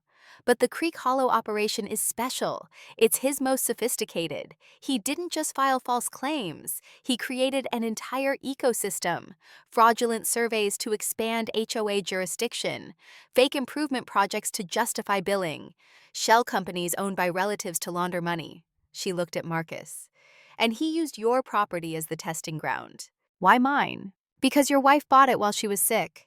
Donovan targets grief. He knows people in crisis make decisions without full scrutiny. Sarah purchased during chemotherapy, paid HOA fees that shouldn't have existed, and died before she could discover the fraud. He assumed you'd be too overwhelmed to fight back. He was wrong. Yes, and that's created a problem. Torres pulled out another photo. This one showed Ray Donovan, probably from a surveillance camera, heavy build, late 50s, wearing a baseball cap and sunglasses. For most of Donovan's operation, exposure means he moves on, files bankruptcy under a shell company, dissolves the business, starts over somewhere else with a new name. But you've made this personal. The spray paint, the threats, that's not business. That's rage. Marcus felt cold settle in his chest. What are you saying? I'm saying Raymond Donovan has a history of violence when cornered, assault in '94, extortion in 2003. Both times he escalated before law enforcement could intervene. Agent Chen will be installing panic buttons in your home. One by the front door, one by your bed, one in the garage. If Donovan or anyone associated with him approaches you, you press the button and we'll have units here in under 3 minutes. You think he'll come after me? I think he's already started. Torres closed her briefcase. The vandalism was a warning. The anonymous letter was intimidation. The next step in his pattern is direct confrontation. We've flagged his known vehicles, put a trace on his phone, but until we can arrest him on federal charges, which requires more evidence gathering, you're exposed. How long? 3 weeks minimum, maybe longer. She stood. In the meantime, stay visible. Vary your routine. Don't go anywhere isolated. And Mr. Sullivan? If anything feels wrong, trust that instinct. After they left, Marcus sat alone in the kitchen and looked at the panic buttons Chen had installed. Small white devices that looked like smoke alarms. Press and hold for 3 seconds. Help arrives. Simple as that. Except nothing was simple. Not anymore. That night, Marcus couldn't sleep. He lay in bed watching shadows move across the ceiling.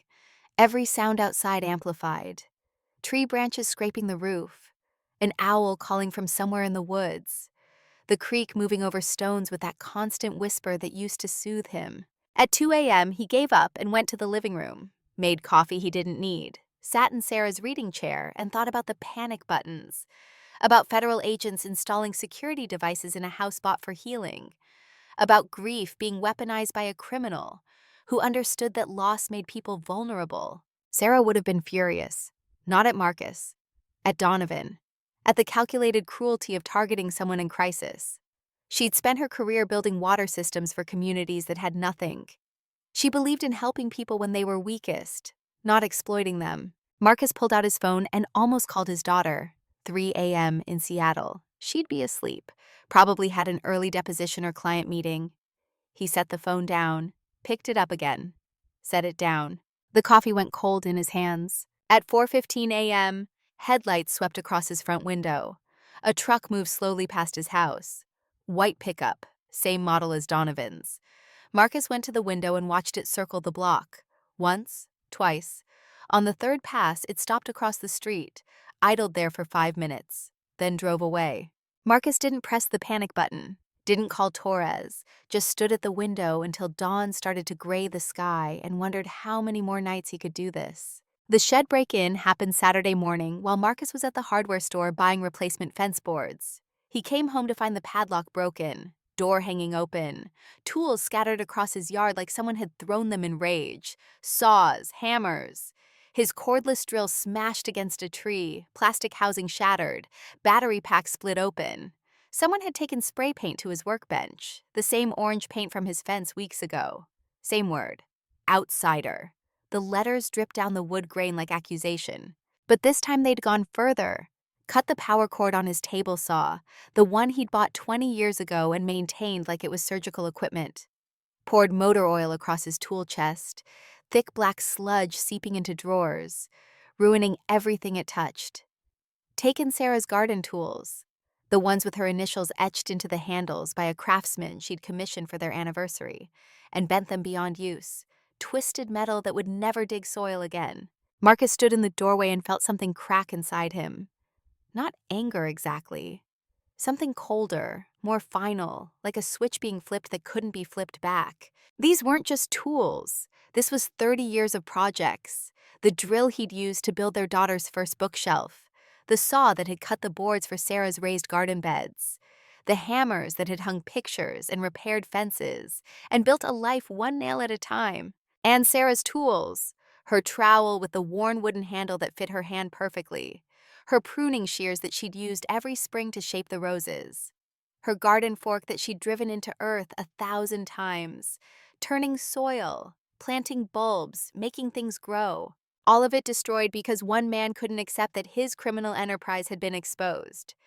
Fast forwarded to 7:20 a.m. Watched a figure in a hoodie approach from the woods behind his property. Watched them work methodically. No rush, no nervousness. Someone who knew exactly what they were doing. At 7:38, the figure turned toward the camera, pulled back their hood for just a moment. Ray Donovan's face filled the screen. He smiled, direct eye contact, then pulled the hood back up and walked away. Marcus called Torres. She arrived 40 minutes later with Chen and a forensics team. "He's taunting you," Torres said after reviewing the footage. "Wants you to know it was him. Wants you to feel powerless. It's working." That's the point. She photographed the damage, documented everything. Donovan's on camera. We can charge him with breaking and entering, destruction of property. But he'll make bail again. His lawyer's good. Too good for a contractor running a small-time operation. Meaning? Meaning someone's funding him. Someone with resources and motivation to keep him on the street. Torres looked at Marcus. "Does Victoria Brennan have family money?" "I don't know. We're looking into it, but in the meantime, you need to consider relocating. Hotel, friend's house, somewhere Donovan doesn't know about. I'm not leaving. Mr. Sullivan, this isn't about pride. This is about safety. Donovan's escalating. The next step could be violence." Marcus thought about Sarah buying this property, about her journal entry saying he'd fight for it, about the dogwood sapling struggling to take root by the creek. "This is my home. I'm not being driven out of my home." Torres studied him for a long moment. Then she nodded. "All right, but we're posting a patrol car on your street, 24-hour surveillance, and you don't go anywhere without telling us first." After they left, Marcus sat on his back porch and looked at the destroyed tools, thought about all the projects he'd planned, the deck he was going to build, the raised garden bed Sarah had sketched in her journal, the small dock where he could sit and fish and maybe find some version of peace. All of it felt impossible now. Diane found him there an hour later, brought lunch in a paper bag and sat without asking permission. "I heard about the shed," she said. "News travels fast. It's a small neighborhood, and people are starting to pay attention." She handed him a sandwich. "Turkey and Swiss. Eat something." "I'm not hungry." "Eat anyway." Diane waited until he took a bite. "There's something you should know. Tom and Linda Peterson came by my house this morning. They want to organize a neighborhood watch for you." Marcus looked at her. "Tom Peterson, who confronted me in the grocery store?" "The same." Diane pulled out her own sandwich. Apparently, his daughter asked why everyone was mad at the man with the creek. Tom tried to explain about property values and community harmony. She asked if the man had done something wrong. Tom realized he couldn't answer that honestly, so he started asking questions. Found out about the fraud, about Donovan, about Victoria's false complaint to the environmental office. And he feels like an idiot. His words. Said he'd been so focused on his listings, he forgot to ask if the HOA was actually in the right. Diane took a bite. Linda's embarrassed too. She's going door to door again, but this time apologizing and asking people to help watch your property. Marcus felt something unfamiliar. Hope, maybe. or just exhaustion that made anything positive feel overwhelming. Why are you telling me this? Because you need to know you're not as alone as you think. Diane finished her sandwich and stood. Victoria's preliminary hearing is Monday. Brian and I are planning to attend. You should come. Let the court see the person she victimized. Put a face to the property dispute. I don't want to see her. I understand, but Marcus, grief makes us do terrible things. Victoria found 2 people dead. You found one dying slowly. You both tried to control something because you couldn't control the thing that mattered. The difference is you chose to honor Sarah's wishes. Victoria chose to become what killed her son. What do you mean? Tyler's dealer was never caught, never charged. Fentanyl came from somewhere, but no one knew where. Victoria spent 2 years trying to find out, hired private investigators, pressured the police, got nowhere. So she pivoted. If she couldn't control her son's addiction or catch his dealer, she'd control everything else. Every mailbox, every fence, every blade of grass. Diane looked out at the creek, but control is its own kind of addiction. And like all addictions, it destroys the person trying to hold it. Marcus thought about Victoria's face when she was arrested. The way she'd looked small and broken, and nothing like the woman who'd brought scones to his door.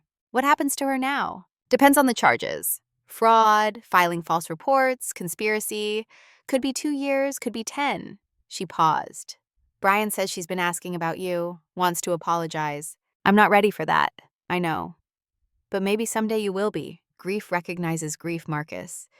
Even when it takes different shapes. After Diane left, Marcus sat alone on the porch and thought about Victoria in a cell somewhere. Thought about what Diane had said. About forward grief and backward grief. About the difference between running towards something and running from everything. Elena called an hour later.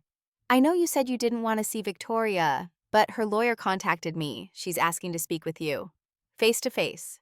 At the county jail. No. Hear me out. Victoria's preliminary hearing is Monday. Her lawyer thinks if she can apologize to you directly, show genuine remorse, the judge might be more lenient. I'm not asking you to forgive her. I'm asking you to consider giving her a chance to try to make this right. She tried to have me driven off my own property. She filed false reports. She enabled a criminal. I know. And she'll face consequences for all of it.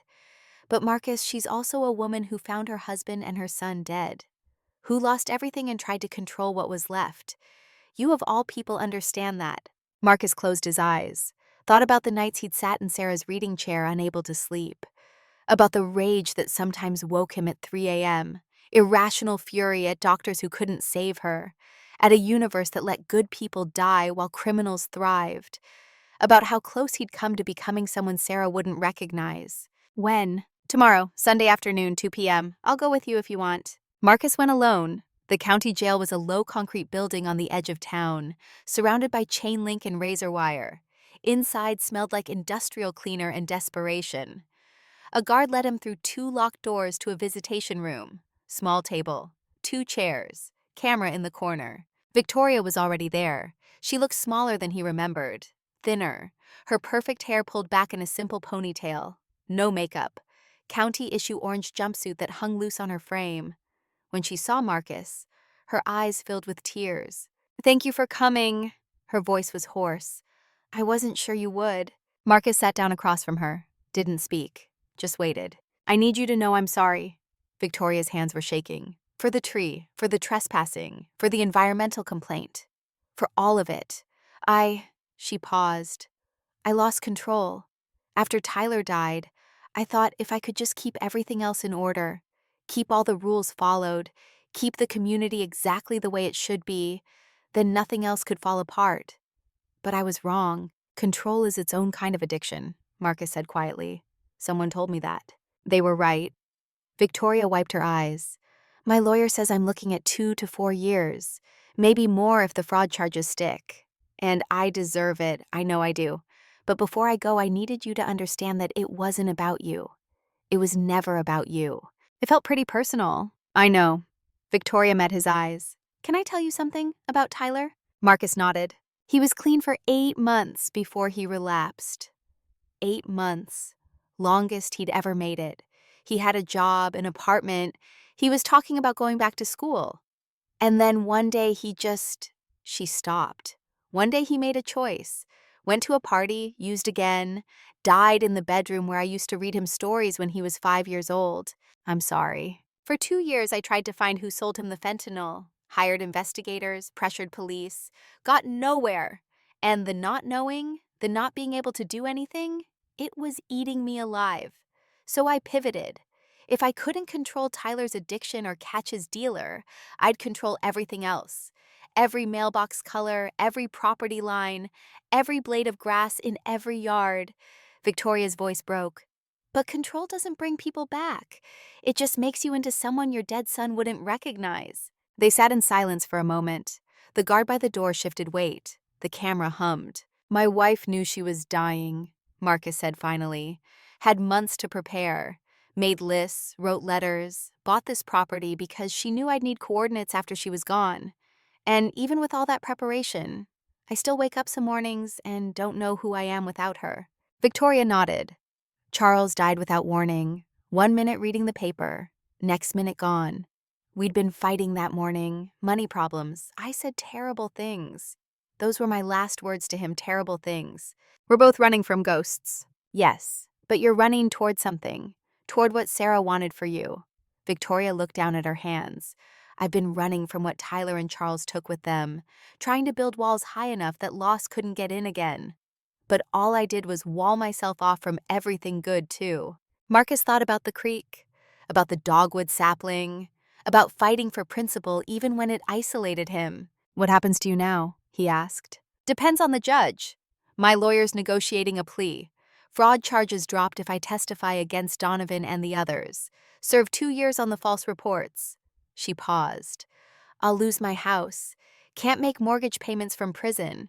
My neighbors, the people I tried to protect, they won't even look at me anymore. I know that feeling. I'm sure you do. Victoria smiled sadly. The man who exposed the corruption versus the woman who enabled it. We're going to be remembered very differently. Maybe. Or maybe we're both just people who loved someone and didn't know how to keep living after they were gone. The guard announced 5 minutes. Victoria leaned forward. Can I ask you something? Yes. The creek? The property. Is it helping? Is it doing what your wife hoped? Marcus thought about the question. About panic buttons and arson and sleepless nights. About neighbors who'd become allies and a community slowly healing.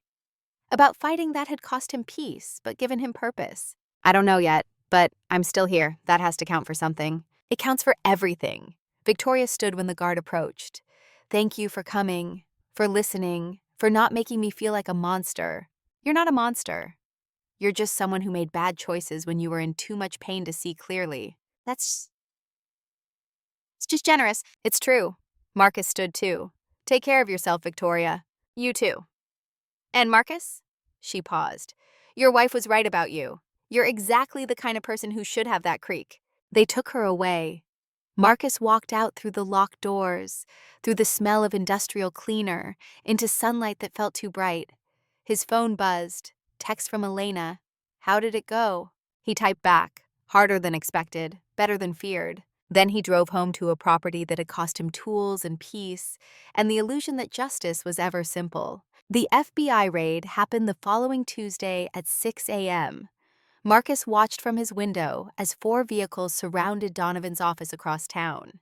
Torres had called him the night before to warn him.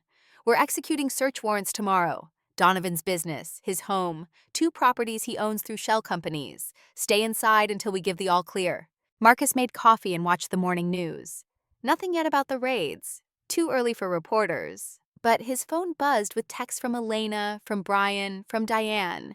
Everyone asking if he was okay, if he needed anything, if the FBI had contacted him. He was answering Elena when Torres called. We've got him, she said. Documents, hard drives, enough evidence to charge him with wire fraud, mail fraud, money laundering, and racketeering. Judge signed the arrest warrant 20 minutes ago. Where is he? That's the problem. He's gone, home is empty, office is abandoned. His truck is at a long-term parking garage near the airport. We've got alerts at every terminal, but he had a 6-hour head start. How? Someone tipped him off.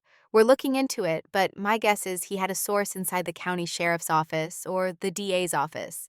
Someone who owed him a favor. Torres paused. We'll find him. But Marcus, until we do, you need to be extremely careful. Cornered and on the run is the most dangerous combination. What should I do? Exactly what you're doing. Stay visible, stay safe, let us handle this.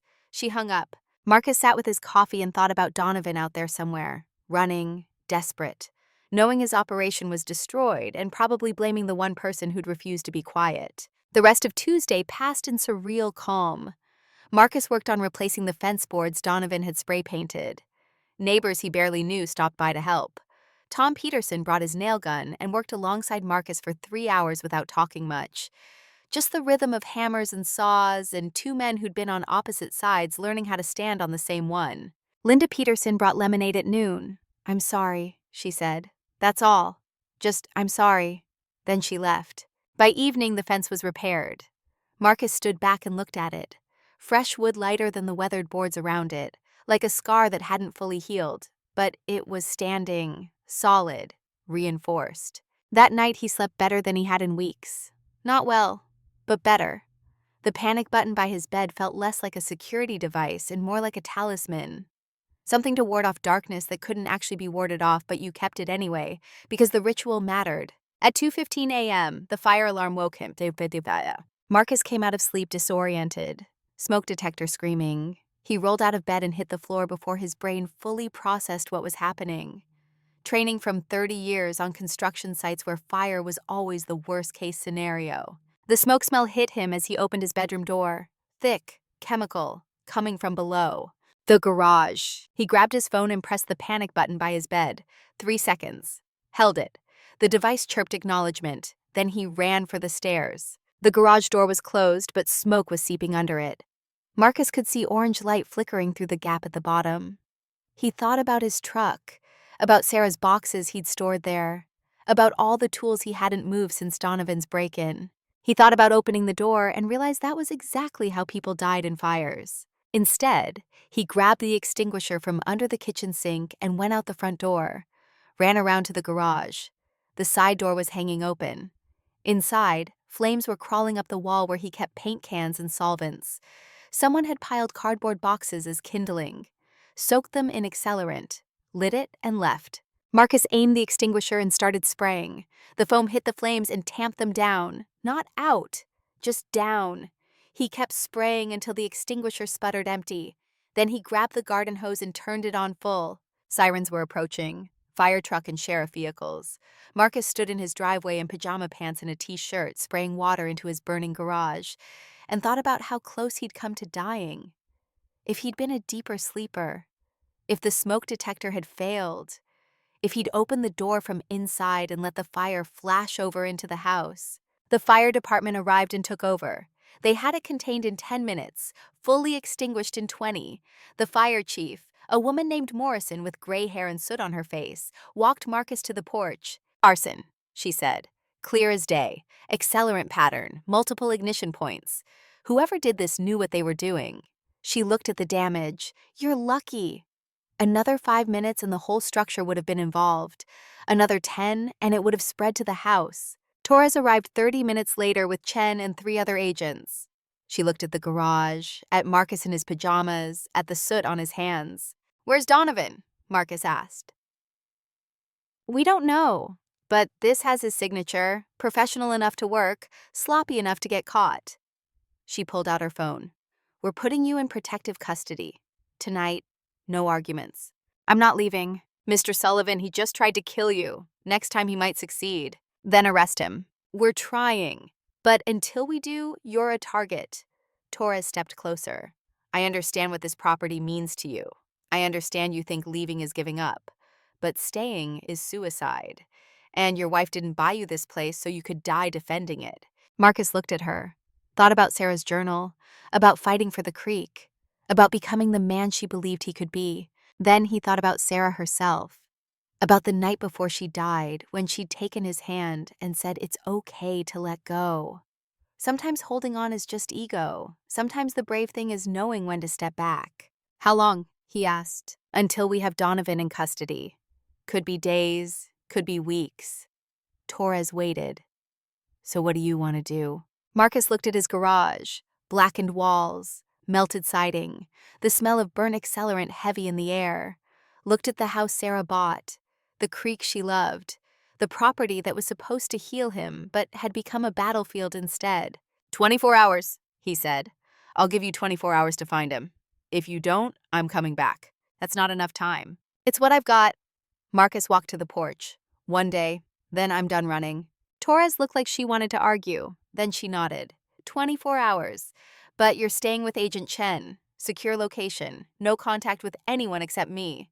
Elena. What? I need to call Elena. Let her know where I am. Fine. One call. Then you're dark until this is over. Marcus packed a bag while Chen waited. Clothes, toiletries, Sarah's journal because he couldn't imagine being anywhere without it. At the door he looked back at the house. Smoke smell still lingering. Fire damage visible even in darkness. He thought about all the mornings he'd stood on that porch drinking coffee. All the nights watching the creek. All the hours spent believing this place would save him. Maybe Torres was right. Maybe Sarah didn't buy him this property to die for it. Maybe she bought it to live in. And living meant surviving long enough to see what came next. Chen drove him to a hotel 30 miles away. Extended stay place near the highway. Room on the 3rd floor with a view of the parking lot. No name on the registry, no credit card trail, just a key and instructions to stay inside. Marcus sat on the bed and called Elena. Where are you? She asked immediately. Protective custody. FBI's got me in a hotel until they catch Donovan. He tried to burn down my garage. Jesus, are you okay? No, but I'm alive. Elena was quiet. Then Sarah would want you alive more than she'd want you stubborn. Everyone keeps telling me what Sarah would want, because we all loved her. And we all know she'd be furious if you got yourself killed over a property line. It's not about the property line anymore. I know. It's about not letting grief turn into martyrdom. Elena's voice softened. You fought, Marcus. You've stood your ground. You've done everything she asked. Now let the FBI do their job. He didn't answer, just sat in the generic hotel room and felt the weight of it all. After they hung up, Marcus opened Sarah's journal to a random page, found an entry from a year before her diagnosis. They'd been planning their retirement, talking about travel and hobbies and all the time they'd finally have together. I keep thinking about that creek property, she'd written. Not because it's beautiful, though it is, but because it's ours, truly ours. No HOA telling us what color to paint the shutters, no neighbors complaining about our garden, just us and the water and whatever we decide to build. M will need that after I'm gone, a place where he makes the rules, where he's not answerable to anyone else's vision of how life should look. Marcus read it twice, realized she'd been planning for this even then, even when she was healthy, even when death was theoretical. She'd been building him coordinates for after. He set the journal on the nightstand and lay back on the hotel bed, stared at the ceiling, listened to trucks on the highway and people moving in rooms above him and the complete absence of creek sound. For the first time since finding the stakes in the water, Marcus let himself imagine giving up, selling the property, taking whatever money was left after legal fees and starting over somewhere else. Somewhere Donovan couldn't find him, somewhere the neighbors didn't know his story. Somewhere he could just be a widower who liked to fish instead of the man who'd brought down an entire criminal network. It would be easier, safer, probably smarter. But it wouldn't be what Sarah bought him that land for. She'd bought it so he'd have something to fight for. Something that mattered enough to keep him tethered to the world. And fighting meant staying, meant seeing it through, meant trusting that justice eventually worked even when it felt impossible. Marcus pulled out his phone, looked at the time, 10 p.m., too late to call his daughter, too early to sleep. He texted her instead. Simple message, I'm okay. I love you. Call when you can. She replied within seconds. Dad, what's happening? Elena said there was a fire. He typed out the full story. The FBI, Donovan, the arson, the protective custody. Sent it before he could second-guess himself. His phone rang immediately. Dad. His daughter's voice. Scared and angry, and every protective instinct a child had for a parent who was supposed to be invincible. You need to leave. Sell the property and leave. Nothing is worth this. Your mother thought it was. Mom's dead. She doesn't get a vote anymore. The words landed like a physical blow. Marcus sat up, felt his chest tighten. I'm sorry, his daughter said immediately. I didn't mean that. I can't lose you too. I can't get a call saying you died in a fire or got shot by some criminal. I can't do that, Dad, I can't. I know. Marcus heard her crying, heard himself crying too. I know, sweetheart. But I'm not dying. I'm fighting, like your mom taught me. Mom also taught you to know when to quit, when to choose safety over pride. This isn't pride. He paused. I don't know what this is, but I know I can't run from it. They talked for an hour. His daughter eventually calmed down, made him promise to be careful, made him promise to call every day, made him promise that if Donovan came after him again, he'd leave, actually leave. No arguments. Marcus promised, meant it as much as he could, knew she heard the hesitation. After they hung up, he sat in the dark hotel room and thought about Sarah's coordinates, about whether following them meant staying on the property or staying alive, about whether the two things were actually the same or if he'd confused them somewhere along the way. His phone buzzed. Text from Torres. Update. Donovan spotted at a gas station near the Tennessee border. State police pursuing. Will advise. Marcus stared at the message. Tennessee was 5 hours away. Running made sense. Mexico wasn't that far. Canada either. Donovan had money and connections and every reason to disappear. But something about it felt wrong. Too easy. Too obvious. Marcus typed back. You sure it's him? Torres replied. Surveillance footage matches. Truck matches, matches. We've got units en route. How long ago? 2 hours. Marcus did the math. 2 hours from Tennessee, which meant Donovan had left North Carolina shortly after setting the fire, before the FBI even knew about it, before protective custody was discussed, unless he never left at all. Marcus called Torres. She answered on the first ring. The Tennessee sighting, he said, could be a decoy. Explain. Donovan's smart. He knows you're looking for him. He knows I'm the reason his operation collapsed. Why would he run when he could finish what he started? Torres was quiet. Then, you think he's still local? I think he staged this gas station appearance to pull resources away, to make you think he's running so he can double back. And do what? Come for me. Marcus stood and walked to the window, looked out at the parking lot, 3 floors down, good sight lines, hard to approach without being seen, unless you were patient, unless you waited until the target got complacent, until protective custody felt like overreaction instead of necessity. Where are you right now? Torres asked. Extended stay off Highway 40, 3rd floor east wing. Stay there. I'm sending Chen and 2 more agents. They'll be there in 15 minutes. Do not open the door for anyone except them. Do not leave your room. Do not even look out the window. You think I'm right? I think you've got good instincts. And I'd rather be wrong and cautious than right. And at your funeral. She hung up. Marcus stepped away from the window, sat on the bed with his back to the wall where he could see the door, pulled out the panic button Chen had given him, small device that fit in his palm. Press and hold. Help arrives. Except help was 15 minutes away. And 15 minutes was a long time when you were waiting for a man who'd already tried to kill you once tonight. Marcus thought about calling someone. Elena, Brian, his daughter. Thought about what he'd say. I'm sitting in a hotel room waiting to find out if a criminal is coming to murder me. How are you? Instead, he opened Sarah's journal, turned to the last entry she'd made, 3 days before she died. Handwriting barely legible, every word costing her. If you're reading this, I'm gone. And you're probably angry. At me for leaving. At the universe for being cruel. At yourself for not saving me even though we both know you tried everything. But here's what I need you to understand. You did save me. Every day we had together. Every morning you made my coffee. Every night you held my hand. Every moment you chose to stay when leaving would have been easier. You saved me from dying alone, from dying unloved, from dying thinking the world was only pain. You gave me 30 years of proof that goodness exists, that love is real, that some people keep their promises even when those promises cost everything. So now I need you to promise me one more thing. Live, not just exist, not just survive, actually live. Find something that makes you want to get up in the morning. Fight for it, build it, protect it. And when the fight gets hard, remember that I believed you could. I still believe you can. I'll always believe you can. Even from wherever I am now. All my love forever. S. Marcus read it through tears.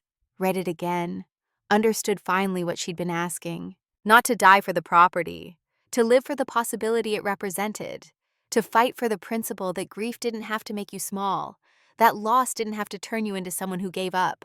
There was a knock at the door. Marcus looked up, glanced at the clock. 8 minutes since Torres called, not 15, not even close. He stood slowly, moved to the side of the door where he couldn't be seen from the peephole. "Who is it?" he called.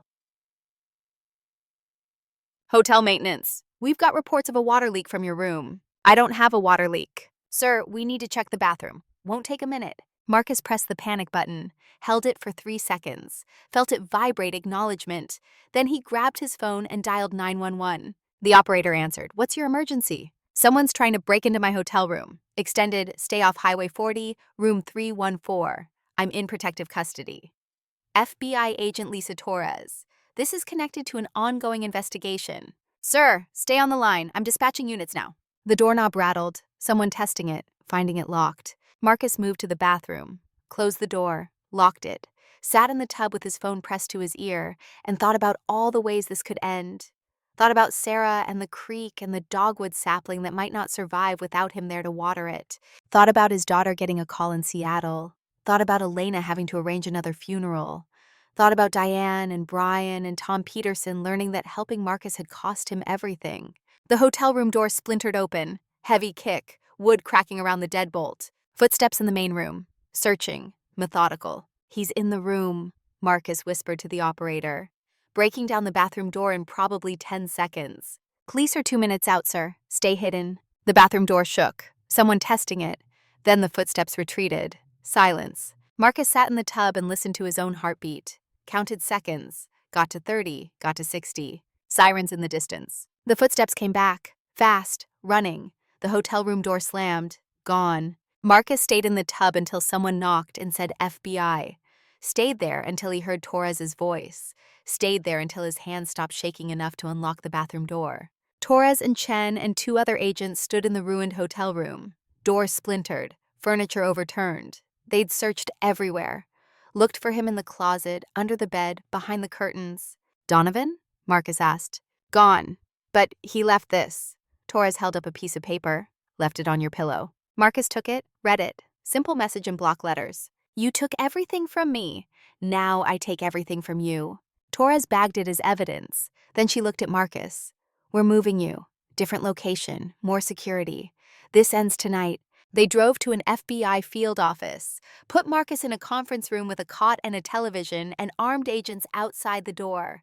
Torres promised they'd have Donovan by morning. Promised he'd never get close again. Promised Marcus was safe.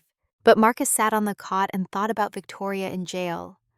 About her saying, "You have no idea what you've taken from me." About how loss made people dangerous in ways that had nothing to do with right or wrong. Donovan had lost his operation, his income, his freedom. And in his mind, Marcus was responsible for all of it, which meant this wouldn't end until one of them was gone. Marcus pulled out his phone, looked at his daughter's last text. "I love you, Dad. Be safe." He typed back, "I love you too. Whatever happens next, know that I tried to do the right thing." Then he opened Sarah's journal one more time, looked at her last entry, read the words live and fight and believe. Somewhere out there, Raymond Donovan was planning his next move. Somewhere in a county jail, Victoria Brennan was processing the ruins of her life. Somewhere the sun would rise on another day, and Marcus would have to decide if he was still the man Sarah thought he could become. The kind who kept fighting even when the cost got too high. The kind who honored promises made to dying wives. The kind who understood that some coordinates were worth following even when the path led through fire. Marcus lay back on the cot and closed his eyes. Tomorrow would bring answers. Tonight he just had to survive. Again, always again. But he was still here, still breathing, still following the coordinates Sarah had left him. And that for now would have to be enough. 3 days later, a manila envelope would arrive at the FBI field office. Plain, unmarked except for Marcus's name and handwriting he'd come to recognize. Inside, a key and a note that would change everything one more time. But tonight, Marcus didn't know that yet. Tonight, he just had to survive. 3 days later, a manila envelope would arrive at the FBI field office. Plain, unmarked except for Marcus's name in handwriting he'd come to recognize. Inside, a key and a note that would change everything one more time. But tonight, Marcus didn't know that yet. Tonight, he just had to survive. The envelope arrived at the FBI field office 3 days after the hotel standoff. Plain Manila, no return address. Postmarked from a town Marcus had never heard of, 40 miles south. Inside, a key and a handwritten note on county jail stationery. Marcus, this key opens safety deposit box 447 at First National Bank downtown. Inside, you'll find what you need to finish this. I can't undo what I enabled, but I can give you the truth. Everything Charles hid from me. Everything Ray built on lies. Use it. End this. I'm sorry I couldn't be brave enough to do it myself. Victoria. Torres held the note with gloved hands, studying the handwriting. She sent this 3 days ago, before the arson, before Donovan's escalation. She paused. Box 447, same number as your property address. Marcus looked at the key. Small, silver, ordinary, looking for something that might contain 10 years of evidence. Sarah picked that address on purpose. She researched the area, looked at a dozen properties before choosing that one. And Victoria remembered. Torres bagged the note. I'll need to get a warrant for the box. Bank won't open it without one, even with the key. How long? Judge Reyes owes me a favor. 2 hours, maybe 3. She looked at Marcus. You should be there when we open it. You're the only one who knows what Sarah might have suspected.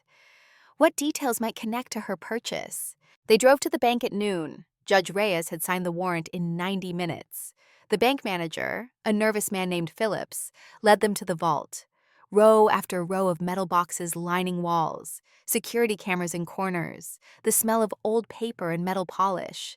Box 447 was shoulder height, larger than standard. Phillips inserted the bank's key with hands that trembled slightly. Torres inserted Victoria's. The box slid out heavy. Phillips struggled with the weight. Chen helped him carry it. Conference room, Torres said. Phillips led them to a windowless space with a table and chairs.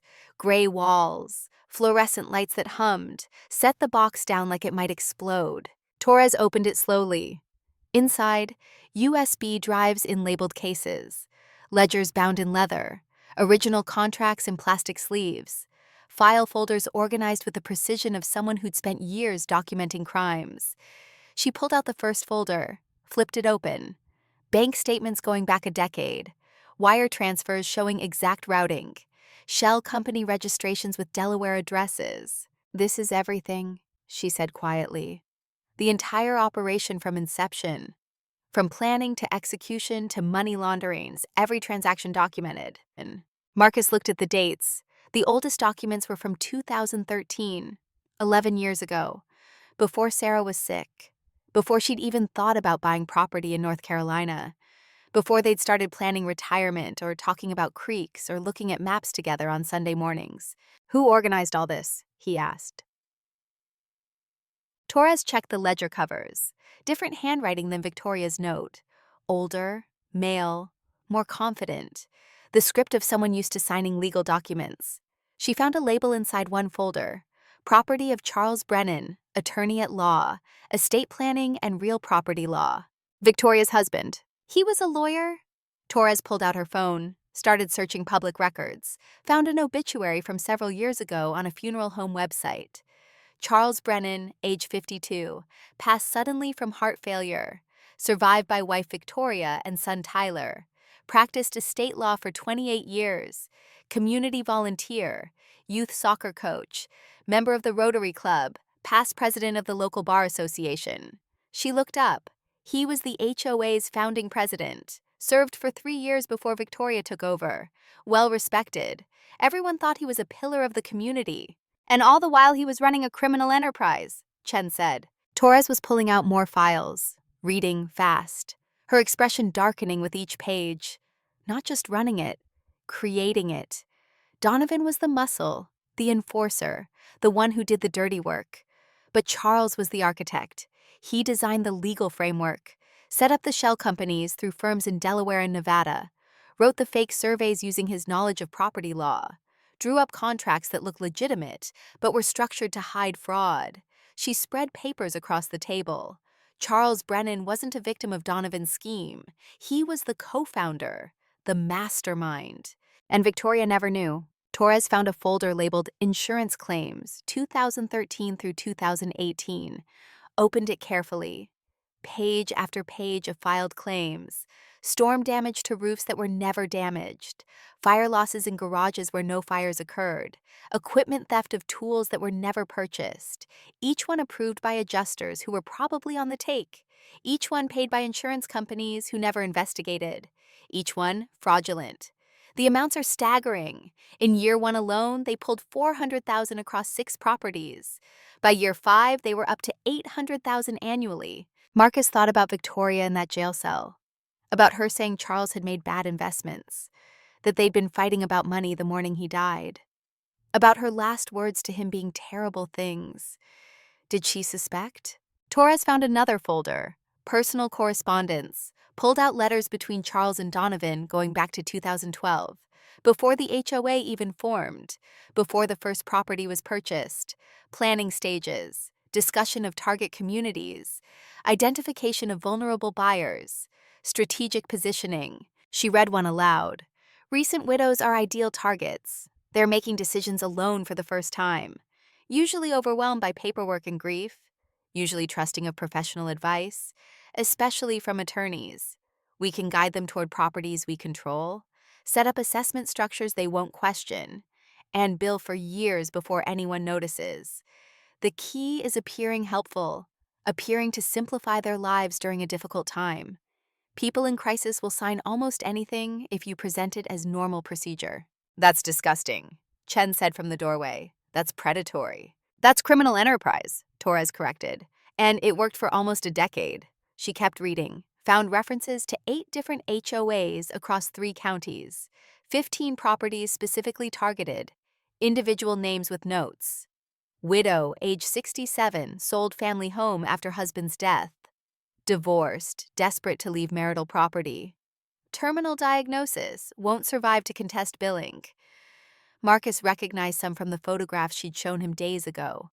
Others were new. All of them were people whose pain had been turned into profit. Then she found the folder that made everything stop, made the air leave the room, made Marcus's hands go cold. Creek Hollow targets, she read. Opened it slowly. Inside, a list of properties, addresses in neat columns, owner names, purchase dates, and next to each name, notes in Charles Brennan's precise handwriting. Recent divorce, vulnerable to pressure. Bankruptcy last year, desperate for fresh start. Terminal illness, too distracted to review documents carefully. Marcus's address was third on the list, third name from the top. Next to it, in Charles Brennan's handwriting, clear as a death sentence. Sarah Sullivan, stage 3 breast cancer, purchased February 2019. Husband Marcus traveling for work during closing. Perfect candidate. Enrollment processed without review. Billing initiated at maximum allowable amount. No pushback anticipated. Target will likely be deceased within 18 months. Widower expected to remain compliant through grief period. Low risk, high reward. Recommend aggressive billing cycle. Torres looked at Marcus, her professional mask slipping, genuine horror in her eyes. I'm sorry. Marcus couldn't speak, couldn't breathe, just stared at the words. Sarah's illness itemized, her death timeline calculated. Her husband's grief predicted and planned for. Charles Brennan had seen her diagnosis and calculated profit margins, had watched her buy property while dying and saw only opportunity. There's more, Torres said quietly. Pulled out another page. Email printout. From Donovan to Charles. Dated March 2019, 1 month after Sarah's purchase. Sullivan property secured per your guidance. Wife paid full year assessment up front without negotiation. Accepted our jurisdiction claim without requesting documentation. Husband never reviewed closing documents. Remained out of state for 2 weeks after purchase. Subject is not expected to survive past mid-2020 per medical records review. Even if husband discovers irregularities post-mortem, statistical data shows grief typically inhibits legal action for 18 to 24 months. By that time, billing history will appear established and normal. Assessment increases can be implemented with minimal resistance. Property represents sustained revenue stream. Low risk. High reward. Recommend monitoring for early warning signs of investigation. Current status, green light. Proceed with standard extraction protocol. Medical records review, Marcus said. His voice sounded strange to his own ears. They accessed her medical records. Illegally, Torres said. This is HIPAA violation on top of fraud. She flipped through more documents, found records requests sent to Sarah's oncologist's office, forged authorization forms, diagnosis details, treatment schedules, prognosis estimates. They wanted to know exactly how long she'd live so they could maximize billing before you inherited the property. Marcus stood up, walked to the corner of the room, put his hands on the wall, breathed. 1 breath, 2, 3. Behind him, Torres was still reading. Chen was photographing everything. The bank manager had left, unable to witness any more. Sarah knew, Marcus said finally, his voice echoing slightly in the small room. What? She knew something was wrong. That email is dated a month after she bought the property, which means she'd already paid, already enrolled. But she was smart, thorough. She would have reviewed the documents eventually, would have seen the irregularities, would have caught the jurisdiction discrepancies. Torres flipped through more pages, found Sarah's original purchase agreement, HOA enrollment form attached with signatures and initials, but in the margin, handwritten note in Sarah's distinctive script, the one Marcus had seen on grocery lists and birthday cards and love notes left on his pillow. Verify HOA jurisdiction with county clerk. Check assessment amount against comparable properties. Review bylaws for enrollment opt-out provisions. Request survey documentation. Something feels wrong about this. She was questioning it, Torres said. She saw the red flags. But she died before she could follow through. Chen added quietly. Number. Marcus turned around, understanding crystallizing. She left me the property knowing something was wrong, knowing I'd find it. She left me a mystery to solve, a battle to fight, because she knew I'd need one. Or she left you a reason to fight, Torres said. Your wife was dying. She couldn't investigate fraud while going through treatment, but she could make sure you'd be in a position to discover it after she was gone.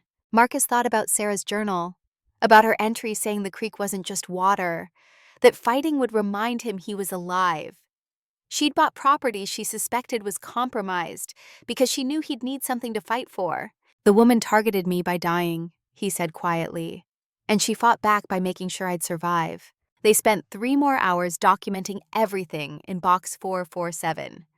USB drives contained financial records going back to the operation's beginning, spreadsheets showing exactly how money flowed, from fake insurance claims through shell companies to Charles Brennan's accounts. And after Charles died, to Donovan alone. But there was something else, a pattern Torres noticed. Look at the timeline, she said. Charles dies in August 2018. Victoria becomes HOA president in February 2019. But the fraud doesn't stop. It accelerates. Because Donovan already had the infrastructure, Chen said. He just kept running it. And Victoria signed everything without reading it, Marcus added, because she was too grief-stricken to care. Torres found Victoria's first financial authorization as president, dated March 2019, approving $45,000 in community improvement payments to Donovan Consulting, Victoria's signature at the bottom. But the date. She signed this 3 weeks after Tyler entered rehab for the second time. She was falling apart, Marcus said. Husband dead 8 months, son barely holding on. She probably would have signed anything Donovan put in front of her, which is exactly what he counted on. Torres closed the folder. Victoria Brennan is a lot of things, but I don't think she's the architect here. I think she's another victim who became complicit through negligence. Does that change her charges? Not legally, but it might change her sentence. If she cooperates fully, if she testifies against Donovan's network. Torres looked at the mountain of evidence. This is enough to take down the entire operation. Everyone involved, every board member, every contractor, every insurance adjuster who processed fraudulent claims. How many people? Conservative estimate? 40 to 50 across 3 counties. More if we expand the investigation to other states. Donovan's been doing this for 12 years. North Carolina might just be one territory. Marcus thought about the people in those files, the recent widows, the divorced buyers, the terminal patients, all of them targeted at their most vulnerable. All of them exploited by men who saw grief as opportunity. What happens now? He asked. Now we build the case. federal grand jury, RICO charges, conspiracy, wire fraud, mail fraud, money laundering. We're looking at indictments for everyone in the chain. Torres started packing the files. And Marcus, your testimony will be crucial. You're the victim who fought back, the one who refused to be silenced. The jury will need to see that. When? Trial prep starts in 3 weeks. Actual trial probably 6 months, maybe longer. Federal cases move slow. 6 months of this. 6 months of justice. Torres met his eyes. Your wife gave you this fight. Now we finish it. They left the bank with 17 boxes of evidence loaded into FBI vehicles. Marcus rode back to the field office in silence. Thought about Sarah reviewing documents in hospital beds between treatments.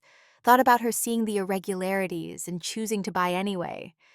Choosing to give him a purpose that would outlast her. He called Elena that night from the secure location where Chen was keeping him. Told her everything. The safety deposit box, Charles Brennan's role, Sarah's notes in the margins. She knew, Elena said. Not everything, but enough to be suspicious. And she bought it anyway, because she knew you'd figure it out. Sarah was always 3 steps ahead. Even dying, she was planning for your survival. Marcus looked out the hotel window at the parking lot, at the normal people coming and going with normal problems. Grocery bags, dry cleaning, children in car seats, lives untouched by fraud and arson and federal investigations. I miss her, he said. I know. Elena was quiet for a moment. But Marcus? She'd be so proud of you, of everything you've done, everything you've uncovered. You're saving people she'll never meet from a scheme she'll never see stopped. That's legacy. That's the kind of fight that matters. After they hung up, Marcus pulled out Sarah's journal, turned to an entry from 18 months before her diagnosis. They'd been talking about retirement, about what mattered, about how to spend the time they had left. When I die, she'd written, I don't want Marcus to just survive. I want him to find something worth fighting for, something that uses all that careful planning and structural thinking and stubborn determination he brought to his career. Engineers build things that last. They prepare for worst-case scenarios. They reinforce against failure. That's who he is. And grief will try to take that from him. Try to turn all that strength into paralysis. So I need to leave him something that requires strength. Something that forces him to use the tools he spent a lifetime developing. Not to build a bridge or a building, but to build himself back into someone who believes the world is worth staying in. Marcus set the journal down. Understood finally what she'd done. She'd bought him a broken property in a corrupt system, because she knew fixing it would fix him. She'd left him coordinates that led through darkness, towards something that looked like purpose. The community meeting happened 2 weeks later. Marcus had insisted on it, despite Torres's concerns about security. Diane organized it, sent invitations to every homeowner who'd been billed by the HOA over the past decade, rented the high school gymnasium because the community center wasn't large enough. 300 people came, more than Torres expected, more than Marcus was ready for. They filled folding chairs and lined the walls and stood in doorways. Families, elderly couples, single parents, people who'd paid thousands in assessments they never owed, people who'd been fined for violations that didn't exist, people who'd lost homes to foreclosure over fees that were fraudulent from the start. Marcus stood at a table at the front with Elena and Brian and Diane. Torres stood off to the side with Chen, watching the crowd, watching the doors, watching for any sign of Donovan, even though he was still at large. Thank you for coming, Diane began. Many of you know why we're here. Some of you are just learning the extent of what happened. Either way, you deserve the truth. She introduced Elena, who walked the crowd through the legal framework, explained the fraud, showed copies of the fake surveys, the fabricated improvement projects, the shell companies, the systematic theft that had been occurring for 10 years. Then Brian spoke, talked about his complicity, about signing documents without reading them, about trusting Victoria and Charles without asking questions. His voice broke when he apologized, when he said he should have been braver sooner. Finally, Marcus stood. The room went quiet. 300 faces turned toward him. Some he recognized, most he didn't, all of them waiting. My wife bought our property while she was dying, he said. His voice carried across the gymnasium. She paid HOA fees she didn't owe. enrolled in an association that had no jurisdiction over her land. And she died before she could discover the fraud. He paused. Let that sink in. But Sarah was thorough. She left notes, questions in margins, coordinates for me to follow. And when I started asking the same questions she'd started asking, I found out just how deep the corruption went. Marcus walked them through his discovery. The stakes in the creek, the trespassing, the destroyed tree, the fraudulent billing, Victoria's role, Donovan's violence, the FBI investigation, the safety deposit box, Charles Brennan's original scheme. Every person in this room was targeted, he said. Recent widows, divorced buyers, people in financial crisis, terminal patients, anyone vulnerable, anyone who might not have the energy or resources to fight back. They counted on our grief, our exhaustion, our trust in professional authority. A woman in the third row raised her hand. Elderly, probably late 70s. I lost my husband in 2017, bought a condo in the Creek Hollow development 6 months later. They told me the HOA fees were standard. I paid $8,000 over 2 years. Can I get that back? We're working on a restitution fund, Elena said. Federal seizure of Donovan's assets, Victoria's cooperation in exchange for reduced sentencing. We expect to recover approximately 60% of what was stolen. A man stood in the back, younger, maybe 40. I was going through a divorce in 2019, bought a house to start over, got cited for 17 violations in the first year, paid nearly $5,000 in fines. They told me it was normal, that I needed to maintain community standards. Those violations were fabricated, Brian said. There were no actual code breaches. It was revenue generation disguised as enforcement. More hands went up, more stories, each one hitting harder than the last. A couple who'd lost their daughter stood together. The wife spoke first, voice shaking. Our Emily died in a car accident in 2018. She was 19. We couldn't stay in the house where she grew up. Every room was a memory we couldn't face. So we sold everything and bought a condo in Creek Hollow. Fresh start, we thought. The HOA seemed professional, organized. We paid $14,000 over 3 years. $14,000 we saved for Emily's college. Money we thought was going to community improvements, to making our new neighborhood safe. Her husband continued, arm around her shoulders. We got cited for parking violations, for leaving our trash cans out 10 minutes too long, for holiday decorations that allegedly violated guidelines that didn't actually exist. We paid every fine, attended every hearing, apologized for things that weren't violations, because we were too broken to fight, too exhausted from grief to question authority. A widower stood in the back, older, maybe 75, silver hair and tired eyes. I buried my wife of 43 years in 2016, Margaret. Lung cancer. Never smoked a day in her life. He paused, collecting himself. She'd always wanted to downsize. Easier retirement, less maintenance. So 6 months after the funeral, I bought a townhouse. Creek Hollow seemed perfect. Community, neighbors, HOA to handle the upkeep Margaret used to manage. I paid $9,000 in assessments over 4 years. Got fined another $3,000 for code violations. My grass was allegedly too long. My mailbox the wrong shade of approved colors. My garden hose visible from the street. He looked at Marcus. I paid every fine, never questioned. Because questioning meant admitting I couldn't manage life without Margaret. That I'd failed at even simple things like knowing the right shade of mailbox paint. The room was silent except for quiet crying. A man in his 40s stood, younger than most, nervous energy. I went through a divorce in 2019, lost my kids, my house, half my retirement. Bought a small place in Creek Hollow to start over. First house that was just mine. I thought the HOA would help. Community standards, professional management. They cited me for 17 violations in the first year. 17. My truck was parked wrong. My fence needed painting. My front door wreath wasn't seasonal appropriate. I paid nearly $5,000 in fines, skipped meals to afford it, borrowed from my parents. Because I thought I was the problem.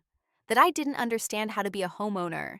That my ex-wife was right when she said I couldn't handle responsibility. Those violations were fabricated, Brian said from the front, his voice carrying across the gymnasium. There were no actual code breaches. I reviewed every citation file tonight. Most didn't even have photo evidence, just written complaints from board members who needed to hit monthly revenue targets. It was theft disguised as enforcement. And I'm sorry, I'm so deeply sorry I didn't see it sooner. An elderly woman raised her hand, probably early 80s, stood with the help of a cane. I lost my husband in 2017, Arthur, 72 years together. She smiled sadly. Most people don't make it that long. We were lucky. But after he died, the house felt too big, too empty. Every room an echo. I sold it and bought a condo. Something manageable for a woman alone. The HOA told me the monthly fees covered everything: lawn care, snow removal, building maintenance. I paid $8,000 over 2 years, but nothing was ever maintained. Gutters overflowed, parking lot had potholes. The promised snow removal never happened. I fell on ice they should have cleared, broke my hip, spent 3 months in rehab. She looked directly at Marcus. I thought I'd done something wrong, that I'd misunderstood the contract. At 86 years old, after surviving the Depression and World War II and raising 4 children and bearing a husband, I thought I was too stupid to understand a simple HOA agreement. No, Elena said firmly. You were targeted because you'd survived all those things, because people assumed you'd be too trusting, too tired, too isolated to fight back. More stories followed. A cancer survivor who bought property during remission, only to be hit with escalating fees that threatened his recovery savings. A teacher who'd lost her son to suicide and purchased a small home near the school where she taught, seeking stability, finding exploitation instead. A veteran who came home from deployment to find his property foreclosed over fees that were legally unenforceable. A young mother whose husband had died suddenly, leaving her with 3 children under 5 and a mortgage she could barely manage before the HOA added thousands in assessment fees she never owed. On and on. 30 stories, 40, 50, each one a variation of the same theme. Grief exploited, vulnerability weaponized, trust betrayed by men in positions of authority who saw tragedy and calculated profit margins. Marcus listened to all of them, felt the weight of it. These weren't statistics in FBI reports. These weren't line items in fraud calculations. These were people. Real people whose losses had been turned into business opportunities, whose tears had been converted to revenue streams, whose darkest moments had been moments of opportunity for Charles Brennan and Ray Donovan. An elderly man approached the microphone, hands shaking, voice breaking. I need to say something. I need everyone to know. He looked around the room. I didn't just pay fraudulent fees. I lost my home. My wife died in 2018. Dementia. I cared for her myself for 6 years. When she finally passed, I had medical debt, caregiver expenses, funeral costs. The HOA kept billing, kept adding fees, kept threatening legal action. I fell behind, couldn't catch up. They foreclosed on my property 18 months ago, the home I'd lived in for 27 years, where I raised my children, where my wife took her last breath, gone because I couldn't pay assessments that were fraudulent from the start. He broke down completely. I've been living with my daughter, sleeping on her couch, at 78 years old, because I trusted the wrong people. The room erupted, not in applause, in rage, in grief, in collective understanding of just how deep the corruption had gone. Elena stood, raised her hands for quiet. Your home. We can potentially recover your home. If the foreclosure was based on fraudulent fees, we can challenge the sale, file to void it, get it back. The man looked up, tears streaming. Is that possible? It's possible. No guarantees. But possible. Elena pulled out a legal pad. I need your name, your property address. Every document you still have. We'll add it to the restitution case. 3 more people came forward with similar stories. Homes lost, properties sold at distressed prices, foreclosures that had destroyed credit and dignity, and any sense that the world operated on principles of fairness. Marcus watched it all, understood finally the full scope of what Sarah had left him to discover. This wasn't about one property, one creek, one dogwood tree. This was about a systematic machine designed to convert human suffering into profit. And Sarah, dying and exhausted and facing her own mortality, had seen it, had recognized it, had chosen to put Marcus directly in its path because she knew he couldn't walk away from this kind of wrong. Marcus listened to all of them, felt the weight of it. These weren't statistics. These were people. Real people whose losses had been turned into profit margins. When the stories finally stopped, Marcus spoke again. 3 months ago, I just wanted to fish in my creek. I wanted peace. I wanted to honor my wife's memory by living in the place she'd chosen for us. He paused. But Sarah didn't just give me property. She gave me a mission. She knew I'd find the fraud, knew I'd fight it, knew that fighting would save me from drowning in grief. He looked around the room, at all the faces, all the losses. So now, I'm asking you to fight with me.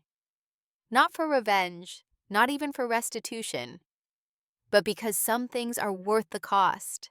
Because standing up to corruption matters. Because the only way evil wins is when good people are too tired to resist. The applause started slow, one person, then another, then the whole room. Standing ovation that lasted 2 minutes, people crying, people reaching out to shake his hand, to thank him, to tell him their own stories of fighting back. Afterward, Tom Peterson approached, brought his wife Linda. They both looked uncomfortable. "We owe you an apology," Tom said. "I confronted you in that grocery store. Said terrible things. I was wrong." "You were protecting your family," Marcus said. "I was protecting my comfort." Tom shook his head. "Easier to blame you than admit the system was rotten." "Linda's been going door to door apologizing to everyone who signed her petition. We both have a lot to make up for." Linda handed Marcus an envelope. Inside, a check, $5,000. "What's this?" Marcus asked. "Our share of the restitution fund," Linda said. "When it comes through, we want it to go to the legal defense fund for everyone who can't afford attorneys. And we want to help repair your property, the fence, the shed, whatever Donovan destroyed." Marcus tried to hand it back. "I can't accept this." "You can't refuse it," Tom said. "We need to do this. We need to be part of fixing what we helped break." Marcus folded the check, put it in his pocket. "Thank you." After they left, Diane approached with a man Marcus didn't recognize. Older, 70s, silver hair and kind eyes. "Marcus, this is Dr. Patel. He was Sarah's oncologist." Marcus shook his hand, felt something shift in his chest. Dr. Patel had been there for the worst of it. The failed treatments, the final days, the moment when medicine had nothing left to offer. "I saw the news coverage," Dr. Patel said, "about the HOA fraud, about your fight. I debated whether to contact you. Then I realized I had no choice." He pulled an envelope from his jacket. "Sarah gave me this 18 months ago, asked me to hold it for 1 year after her death, then give it to you." Marcus took the envelope, his name in Sarah's handwriting, hands shaking. "She knew she wouldn't be here for the anniversary," Dr. Patel said. "Wanted to make sure you had her words when you needed them most." "Thank you," Marcus managed. "She was an extraordinary person. You're honoring her well." Dr. Patel touched his shoulder briefly, then left. Marcus stood in the emptying gymnasium holding the envelope. Elena approached, stood beside him without speaking. Just present, just there. "Do you want privacy?" she asked finally. "No, stay." He opened the envelope carefully. Inside, 3 pages, Sarah's handwriting, dated March 2020, 1 month before she died. "My dearest Marcus," it began. "If you're reading this, I've been gone a year. The grief has probably settled into something familiar. Not better, just different. Like a weight you've learned to carry instead of one that crushes you flat. I hope you're okay. I hope you're still getting up in the mornings. I hope you found reasons to keep going. But knowing you, I suspect you're struggling, questioning, maybe wondering if the fight is worth it. So I need to tell you something I couldn't say when I was alive. Something I realized too late to do anything about except leave you coordinates to discover it yourself. The property I bought us, the creek you love, it's compromised. The HOA that claimed jurisdiction, they're running a fraud. I started to figure it out in my last months. Saw the irregularities in the documentation, the assessment amounts that didn't match comparable properties, the jurisdiction claims that contradicted county records. I wanted to investigate, wanted to fight it, but I was dying. Fighting cancer took everything I had. I didn't have strength left to fight corruption, too. So I made a choice. I bought the property anyway, paid their fraudulent fees, enrolled in their illegal association. Because I knew you'd find it. I knew you'd see what I saw, and I knew you'd fight. Not because you're combative, but because you're constitutionally incapable of accepting injustice, especially when it targets people at their most vulnerable. That's who you've always been. The engineer who triple checks load calculations because lives depend on getting it right. The husband who researched every treatment option because giving up wasn't acceptable. The father who flew across the country for our daughter's law school graduation, even though you had the flu, because showing up mattered. You're the person who does hard things because they're right, and I needed you to have a hard thing to do after I was gone. Something that required all your strength, all your planning, all that stubborn determination. Because I was terrified you'd just stop. Stop caring. Stop fighting. Stop believing the world was worth staying in. The creek isn't just water, love. It's a test. Can you still fight when fighting costs everything? Can you still stand up when standing up isolates you? Can you still believe in justice when justice requires sacrifice? I think you can. I know you can. And by the time you read this, you'll have proven it, not to me, to yourself. So here's what I need you to understand. You weren't fighting for property. You were fighting for the principle that grief doesn't have to make you small. That loss doesn't have to turn you into someone who quits. You were fighting to prove that the man I loved, the man I married, the man who held my hand through the darkest days, he's still there, still strong, still capable, still worthy of the life he has left. I'm so proud of you. I'll always be proud of you, even from wherever I am now. And I want you to promise me something. When this fight is over, when the corruption is exposed and the criminals are punished and justice is done, I want you to keep living. Actually living, not just surviving. Find something that makes you smile. Build something new. Let someone in. You've proven you can fight. Now prove you can heal. The coordinates I left you don't end at the property line. They lead all the way through grief to whatever comes next. Follow them, love. I'll be watching. All my love. Forever and always, Sarah. Marcus read it twice, then handed it to Elena, watched her read it, watched tears stream down her face. She orchestrated everything, Elena said. The property, the fraud discovery, your fight, all of it designed to save you. She was always smarter than me, Marcus said, his own tears coming now, always 3 steps ahead. They stood in the empty gymnasium and cried together. For Sarah, for the year Marcus had survived without her, for the fight that had cost him peace but given him purpose, for the love that transcended death through carefully planned coordinates. Torres approached quietly, waited until they'd composed themselves. "We found Donovan," she said. "Arrested him an hour ago. Tennessee State Police. He was holed up in a motel outside Memphis. Came peacefully. Knew he was out of options." Marcus felt something release in his chest. Is it over? The immediate danger is. But there's something else. She handed him papers. This was filed this morning, before we caught him. Marcus read the cover page. Civil lawsuit. Ray Donovan Family Trust versus Marcus Sullivan. Seeking $2 million in damages for harassment, defamation, and intentional infliction of emotional distress. He's suing me from jail? His lawyer filed it. Clearly retaliatory. Meant to intimidate you. Won't hold up in court, but it requires response. Legal fees, depositions, months of hassle. How much will this cost? Elena looked at the filing. $50,000 to defend properly. Maybe more. Marcus thought about the restitution fund. About the 300 people in this gymnasium who'd been victimized. About choosing between his own legal defense and helping them recover what was stolen. "I'll figure it out," he said.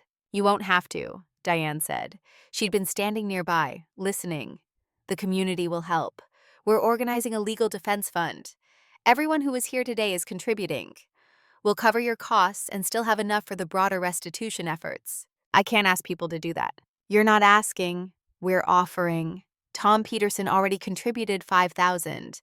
Linda's organizing a fundraiser. Brian's firm is donating legal services. You fought for us when you didn't have to. Now we fight for you. Marcus looked around at the faces. At Diane and Elena and Brian and Torres. At the evidence of a community healing. At the cost and the sacrifice and the slow, difficult work of choosing justice over comfort. "Sarah would approve," Elena said quietly. "Sarah planned this," Marcus corrected. "All of it. She knew I'd need help, knew I couldn't do it alone, so she left coordinates that would lead me to people worth fighting with. They packed up the gymnasium, folded chairs, stacked tables. Diane gave Marcus a folder with contact information for everyone who'd attended. 300 names, 300 allies, 300 people who'd chosen to believe that standing up mattered. Driving back to the FBI safe house, Marcus thought about Sarah's letter, about the coordinates leading through grief to whatever came next, about proving he could heal after proving he could fight. His phone buzzed. Text from his daughter in Seattle. "Dad, I saw the news. Donovan's arrested. Are you safe? Can I finally stop worrying?" Marcus typed back. "Safe. And yes, you can stop worrying. Time to start living instead." What does that mean? It means your mom left me instructions, and I'm finally ready to follow them. That night, alone in the hotel room, Marcus opened Sarah's journal one more time, turned to the last page, found words he'd somehow missed before, written in the margin, almost hidden. "The creek will save you, but only if you let it. Let it wash away the anger. Let it carry off the grief. Let it show you that water always finds a way forward, even around obstacles that seem immovable. Be like water, love. Keep moving. Keep finding the way through." Marcus closed the journal, looked out at the parking lot, at the ordinary world continuing without pause. Tomorrow would bring more legal battles, more testimony, more reminders that justice was expensive and slow and often incomplete. But tonight, he let himself believe that Sarah had been right, that the fight had saved him, that the coordinates had led exactly where she'd intended. Not to peace, not yet, but to the possibility of peace, to the understanding that he was still capable of hard things, still worthy of the life he had left. Still, despite everything, the man she'd believed he could become, the man who followed coordinates through darkness, the man who fought when fighting cost everything, the man who understood finally that grief didn't have to be the end of the story. It could be, if you let it, the beginning of something else entirely. The trial began on a Monday morning in late spring. Federal courthouse in Charlotte, 3 stories of granite and glass, American flag hanging motionless in still air. Marcus walked through metal detectors with Elena beside him, past reporters who'd been covering the case for months, into a courtroom that smelled like old wood and fluorescent lights. Raymond Donovan sat at the defense table in an orange jumpsuit, hands cuffed, face expressionless. He didn't look at Marcus, didn't acknowledge anyone, just stared straight ahead like the proceedings were happening to someone else. The jury had been selected over 2 weeks. 12 ordinary people, retired teacher, grocery store manager, nurse, accountant, small business owner, people who understood what it meant to work hard and trust institutions and expect the world to operate on principles that made sense. The prosecutor was a woman named Janet Reeves, late 40s, sharp suit, 22 years of white-collar crime experience. She stood and began her opening statement with a photograph. Sarah Sullivan, smiling, alive, healthy-looking even though the photo was taken 6 months before her diagnosis. "This is Sarah Sullivan," Reeves said. "Wife, mother, civil engineer. She spent her career building water treatment systems for communities that had nothing. She believed in helping people when they were most vulnerable. And when she became vulnerable herself, when cancer stole her strength and her future, men like Raymond Donovan saw opportunity." She walked the jury through the scheme. 10 years, 8 HOAs, millions in fraudulent insurance claims, shell companies, fake surveys, targeted exploitation of grief, every word documented, every claim backed by evidence from Victoria's safety deposit box. When she got to Sarah's purchase, to the email showing Donovan and Brennan calculating profit based on her expected survival timeline, 3 jurors cried: the retired teacher, the nurse, the small business owner, real tears for a woman they'd never met whose death had been monetized by criminals. Marcus testified on day 3, took the oath with his hand on a Bible worn smooth by 1,000 other hands, sat in the witness box and looked at the jury, told them about Sarah, about the creek, about finding the stakes in the water and following coordinates his dying wife had left him. "Tell us about the dogwood tree," Reeves prompted. Marcus described it. Sarah choosing it from the nursery, planting it despite being exhausted from chemo, saying she wanted something that would outlive them both. Then he described finding footage of HOA workers cutting it down, dragging it away, leaving it to rot. "What did that feel like?" Reeves asked. Like they'd killed her twice. Marcus's voice stayed level, once through cancer, once through destroying what she'd created. The defense attorney objected, called it inflammatory. The judge overruled, said the emotional impact was relevant to the fraud charges. Marcus testified for 6 hours, walked through every detail: the trespassing, the fake environmental complaint, the arson, the hotel room standoff, Donovan's threatening note, all of it documented, all of it connected to a man who saw vulnerability and calculated profit. Cross-examination tried to paint Marcus as vindictive, as someone with a grudge who'd blown a simple property dispute into a federal case. The defense attorney was smooth. Expensive suit, practiced expressions of concern. "Isn't it true you could have resolved this quietly?" he asked. "That you chose escalation?" "I chose to stop being victimized," Marcus said. "There's a difference. But you sought media attention, made this public, damaged my client's reputation before trial. Your client damaged his own reputation by committing crimes. I just documented them." The attorney tried again, pushed harder, suggested Marcus had fabricated evidence, exaggerated damages, used his wife's death for sympathy. That last one was a mistake. My wife died while men like your client calculated how much money they could steal from me before I noticed. Marcus looked directly at the jury. She bought that property knowing something was wrong because she knew I'd need a reason to keep living after she was gone. She left me coordinates. I followed them. And I found a criminal enterprise that had been targeting grieving people for a decade. That's not fabrication, that's documentation. The courtroom was silent. Even the defense attorney looked uncomfortable. Elena testified on day 5, walked through the legal framework, explained how the fraud was structured, how Charles Brennan had designed systems that looked legitimate but were built to steal, how Victoria had been manipulated through her grief into signing authorizations she didn't understand. Brian testified on day 6, broke down twice, admitted his complicity, explained how easy it was to trust authority and not ask questions, how Donovan and Brennan had created an atmosphere where questioning felt disrespectful. Then came the victims, one after another, each taking the stand, each swearing to tell the truth, each reliving their worst moments for 12 strangers who would decide if justice mattered. The widow who'd paid $8,000 in fraudulent fees went first. Her name was Margaret Chen, 73 years old, lost her husband to Alzheimer's after caring for him for 8 years. She described the exhaustion, the relief when he finally passed, the guilt about feeling relieved, then the confusion when the HOA bills started arriving. "I thought they were legitimate," she said, her voice trembling. "My husband always handled the finances. I didn't know what was normal, what was legal. I just paid. When they said I owed more, I paid more. When they fined me for violations I didn't understand, I apologized and paid. It never occurred to me that professional people would lie, that an attorney and a board president would steal from a grieving widow." Donovan's lawyer tried to suggest she'd simply misunderstood legitimate fees.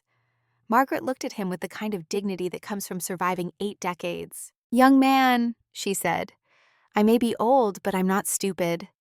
I was teaching mathematics when your mother was in diapers. I know the difference between a legitimate charge and theft. What they did was theft. Call it what it is." The divorce father with 17 fake violations testified next.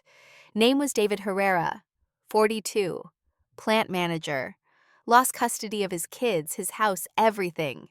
Bought the Creek Hollow property to start over. "They cited me for parking my work truck in my own driveway," he said, for having a garden hose visible from the street, for my grass being allegedly 2 inches too tall when I'd mowed it the day before. Every violation came with a fine. Every fine came with a payment deadline. Missed the deadline and the fine doubled. I was paying $500 a month some months. Money I should have been saving for my kids' college. Money I should have been using to rebuild my life. Instead, it went to criminals who saw my divorce and saw opportunity. He broke down on the stand. The judge called a recess. When court resumed, David finished his testimony with composure that came from deep anger. "I believed in the system," he said. "I thought if I followed the rules, if I paid my fines, if I apologized for violations, eventually they'd leave me alone. But that's not how predators work. They don't stop when you comply. They escalate. Because compliance proves you're a good target." The elderly man who'd lost his home testified on day 7, Walter Simmons, 78, widower, lost his wife to dementia, lost his home to foreclosure based on fraudulent assessments. He walked to the stand slowly, used a cane, took his time sitting down. When the prosecutor asked him to describe what happened, he didn't cry, didn't show emotion, just recited facts in a voice that had gone cold. My wife Martha died after 8 years of Alzheimer's. I cared for her myself, bathed her, fed her, changed her when she couldn't control her body anymore, held her hand when she forgot who I was, buried her when her heart finally gave out. Then I came home to bills I couldn't pay, medical debt, funeral costs, and the HOA kept adding fees, assessment increases, special projects, emergency repairs to common areas that were never repaired. I fell behind. They foreclosed. I lost the house where Martha took her last breath, where we raised 3 children, where we celebrated 47 anniversaries. Gone because I couldn't pay fees that were lies from the start. Where do you live now? The prosecutor asked gently. My daughter's couch. I'm 78 years old, and I sleep on my daughter's couch. The courtroom was silent except for the sound of 3 jurors crying. Walter looked directly at Donovan. First time anyone had seen a victim confront him directly. You saw an old man grieving his wife and you saw profit, Walter said. You calculated how much you could steal before I noticed. Before I broke. You were right about the breaking part. But you were wrong about one thing. His voice strengthened. You thought grief would keep me quiet. Thought shame about losing my home would stop me from fighting back. But Mr. Sullivan showed me that fighting back was possible. That predators only win when good people are too tired to resist. I'm old, I'm tired, but I'm not too tired for this.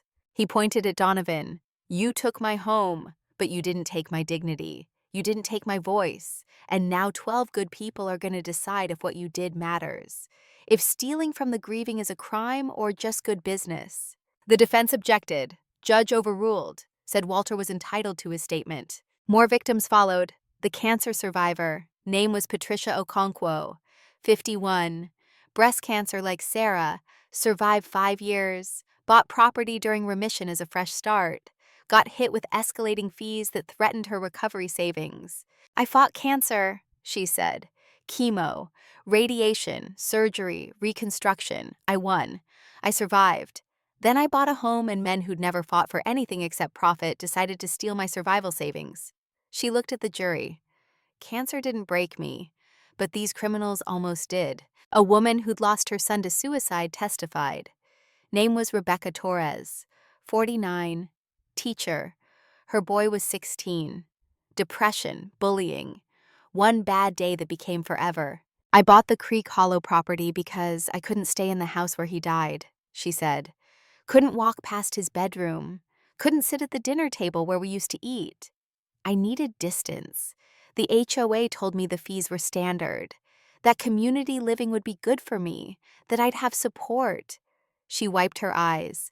What I got was citations for having my son's memorial wind chimes in the yard, for displaying his photo on my front door on what would have been his birthday, for grieving too visibly. They fined me, harassed me, made me feel like my pain was a violation of their community standards. How much did you pay in fees and fines? The prosecutor asked. $11,000 over 2 years. Money I'd saved for my son's college. Money I couldn't bring myself to spend after he died. Money I thought was going to maintain the community. Turned out it was just going to criminals who targeted grieving mothers. The testimony went on for 3 days, 23 victims total, each with their own story, each with their own loss weaponized against them, each with receipts, documentation, proof that Donovan and Brennan hadn't just committed fraud, they'd built an empire on human suffering. By day 8, the jury had stopped looking at Donovan entirely. The retired teacher stared at her hands. The nurse took notes with shaking pen. The small business owner looked physically ill. The pattern was undeniable. Every victim had lost someone. Every victim had been vulnerable. Every victim had been targeted systematically. And every victim had paid money to criminals who saw tragedy and calculated revenue potential. When the last victim finished testifying, the prosecutor rested. Let the weight of 23 stories sit in the air. Let the jury process what they'd heard. Let them understand that this wasn't about property disputes or HOA regulations. This was about predators and prey. And 12 ordinary people now had the power to decide which one mattered more. Victoria testified on day 9, transported from county jail in shackles, dressed in orange, hair pulled back, no makeup. She looked smaller than Marcus remembered, fragile in a way that had nothing to do with physical size. She walked through her relationship with Charles, the marriage, the arguments about money, his death, Tyler's addiction, her descent into control as a coping mechanism, meeting Donovan, trusting him because she had no energy left to question. "Did you know the HOA was committing fraud?" Reeves asked. "Number," Victoria's voice was steady. "I knew Charles had money problems before he died. I knew we'd argued. But I thought he'd made bad investments. I didn't know he'd created a criminal enterprise. When I became president, Donovan told me he was continuing community improvement projects Charles had started. I signed everything he put in front of me. I was drowning in grief. I would have signed anything. Even false environmental complaints?" Victoria looked at Marcus. "I thought I was protecting the community, maintaining standards, preventing chaos. But I was really just enabling theft. And I'm sorry." She started crying. "I'm so deeply sorry." The defense tried to discredit her, called her a co-conspirator turning on partners to save herself.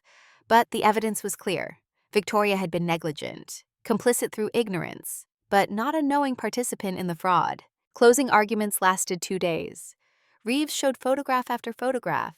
Sarah, the other victims, the destroyed tree, the burned garage, the threatening notes, the medical records Charles and Donovan had illegally obtained. "This is a man who saw human suffering and calculated profit margins," she said, "who targeted people at their most vulnerable and built an empire on their grief, who threatened violence when exposed, who showed no remorse even when confronted with the lives he'd destroyed." The defense argued entrapment, claimed Marcus had provoked Donovan, that the arson was never proven, that the insurance fraud was Charles Brennan's scheme, and Donovan was just a contractor following orders. But the evidence was overwhelming. 10 years of documentation, hundreds of fraudulent transactions, testimony from dozens of victims, bank records, email trails, voice recordings. The jury deliberated for 6 hours. Guilty on all 47 counts. Marcus sat in the courtroom and watched Donovan's face when the verdict was read. No reaction, no emotion. Just the same blank expression he'd worn throughout the trial, like he'd always known this was coming, like he'd calculated the odds and understood this was the probable outcome. Sentencing happened 3 weeks later, federal guidelines plus enhancement for targeting vulnerable victims. Judge Morrison was a woman in her 60s who'd spent 30 years on the bench and clearly had no patience for criminals who exploited grief. "Mr. Donovan," she said, "you built a career on human suffering. You saw people at their lowest points and you victimized them systematically. You showed no remorse, no acknowledgement of wrongdoing, no recognition of the lives you damaged." She sentenced him to 35 years federal prison. Consecutive, not concurrent, with state charges still pending. At 58 years old, it was effectively life. Donovan stood motionless as marshals led him away. Still didn't look at Marcus. Still didn't acknowledge what he'd done. Outside the courthouse, reporters surrounded Marcus. Cameras, microphones, questions shouted over each other. How did it feel to win? What would he tell Sarah if he could? What came next? Marcus looked at the cameras and thought about all the coordinates Sarah had left, all the breadcrumbs she'd scattered, knowing he'd need a path through darkness. "Justice doesn't bring people back," he said, "but it proves that their lives mattered, that what happened to them wasn't acceptable, that someone cared enough to fight." Then he walked to his truck, alone, and drove home to a property that was finally, legally, completely his. Ray Donovan's retaliatory lawsuit was dismissed with prejudice 4 days after sentencing. Judge Reynolds called it frivolous and vindictive, ordered Donovan's estate to pay Marcus's legal fees, $73,000, money that went directly into the Community Restitution Fund. The community meeting to formally dissolve the HOA happened on a Saturday in June. Hot day, blue sky, not a cloud anywhere. The high school gymnasium again, but this time the mood was different. Not anger, not grief, something that felt almost like celebration. Diane stood at the microphone. We're here to vote on dissolution of Cedar Hollow Homeowners Association. Complete termination. All assets liquidated and distributed to victims. All bylaws voided. All enforcement powers eliminated. The vote was unanimous. 243 homeowners in favor, 0 against, 3 abstentions from people who weren't present. Brian, as the interim board president, signed the dissolution papers in front of everyone, used a pen with Cedar Hollow HOA printed on the side. The irony wasn't lost on anyone. "It's done," he said. "We're free." Applause, not loud, not celebratory, just quiet acknowledgement that something toxic had finally ended. Afterward, people lingered, talked, shared stories, made plans for a neighborhood association. Voluntary, no fees, no enforcement, just neighbors helping neighbors. Tom Peterson approached Marcus with a folder. The legal defense fund raised $92,000, covered your costs, and still have $20,000 left. We want you to decide what to do with it. Marcus thought about it. About all the people who'd contributed. About Sarah's belief in building things that lasted. Community scholarship fund, he said. For kids who've lost parents. Help them pay for college or trade school or whatever comes next. Honor the people we lost by helping the people they left behind. Tom nodded, started crying. Linda had died 2 months ago. Heart attack. Sudden. She'd been planning the fundraiser when it happened. "I'll make sure it's in Linda's name too," Marcus said. They stood together in the parking lot. 2 men who'd been enemies learning how to be friends. Learning that grief made space for things besides anger if you let it. Victoria was released from county jail 4 months later. Plea deal finalized. 2 years served. Time off for cooperation and good behavior. Mandatory counseling, supervised release, community service, probation for 5 more years. Marcus didn't go to her release, but he sent a letter. Short, simple. "Victoria, you did a terrible thing, but you also stopped it. That counts for something. I hope you find peace. Marcus." She replied 2 weeks later, handwritten note on plain paper. "Marcus, thank you for seeing me as human when I'd stopped seeing myself that way. I'm working at a nonprofit now, helping addiction recovery, teaching financial literacy to people leaving rehab, trying to turn pain into purpose the way your wife taught you. I hope the creek brings you healing. You earned it. Victoria." He kept the note in Sarah's journal, proof that even people who'd caused harm could choose differently, could become something other than their worst moments. The community transformation happened slowly. No dramatic changes, just small shifts. Neighbors talking across property lines, kids playing in streets, block parties without permits or approval processes, gardens that didn't match regulation colors, mailboxes in whatever style people liked. Freedom looked like disorder at first. Then it looked like life. Marcus hired a contractor to repair the garage. Not raise people. A woman named Chen who'd been recommended by 3 different neighbors. She did good work, honest pricing, finished early and under budget. The dogwood sapling grew, slowly. But it grew. Leaves filled in, branches strengthened. By fall, it was 5 feet tall and holding its own against the weather. Marcus built a small bench beside it, cedar, stained honey color, just big enough for 2 people. He sat there most evenings, watched the creek, listened to the water moving over stones. Sometimes neighbors joined him. Diane, Brian, Tom. Sometimes he sat alone. Both were okay. The anniversary of Sarah's death arrived in October. 2 years. Marcus had been dreading it, expecting the grief to surge back fresh and overwhelming. Instead, it felt different. Still there, still heavy, but familiar now. Part of him instead of all of him. He organized a memorial at the creek, invited everyone who'd known Sarah, everyone who'd been part of the fight. Elena drove down from Raleigh. Brian brought his daughter. Diane organized food. Tom brought flowers. 25 people total. Small gathering. Intimate. Marcus had ordered a bronze plaque, simple design, mounted on a post by the dogwood tree. Sarah's Creek. Dedicated to Sarah Sullivan, who believed in second chances and new beginnings, and to all who find healing in these waters. May we always choose courage over comfort and justice over silence. Victoria came. Marcus hadn't invited her, but she came anyway, stood at the back, didn't speak to anyone, just watched. When it was time to unveil the plaque, she stepped forward. "May I say something?" she asked.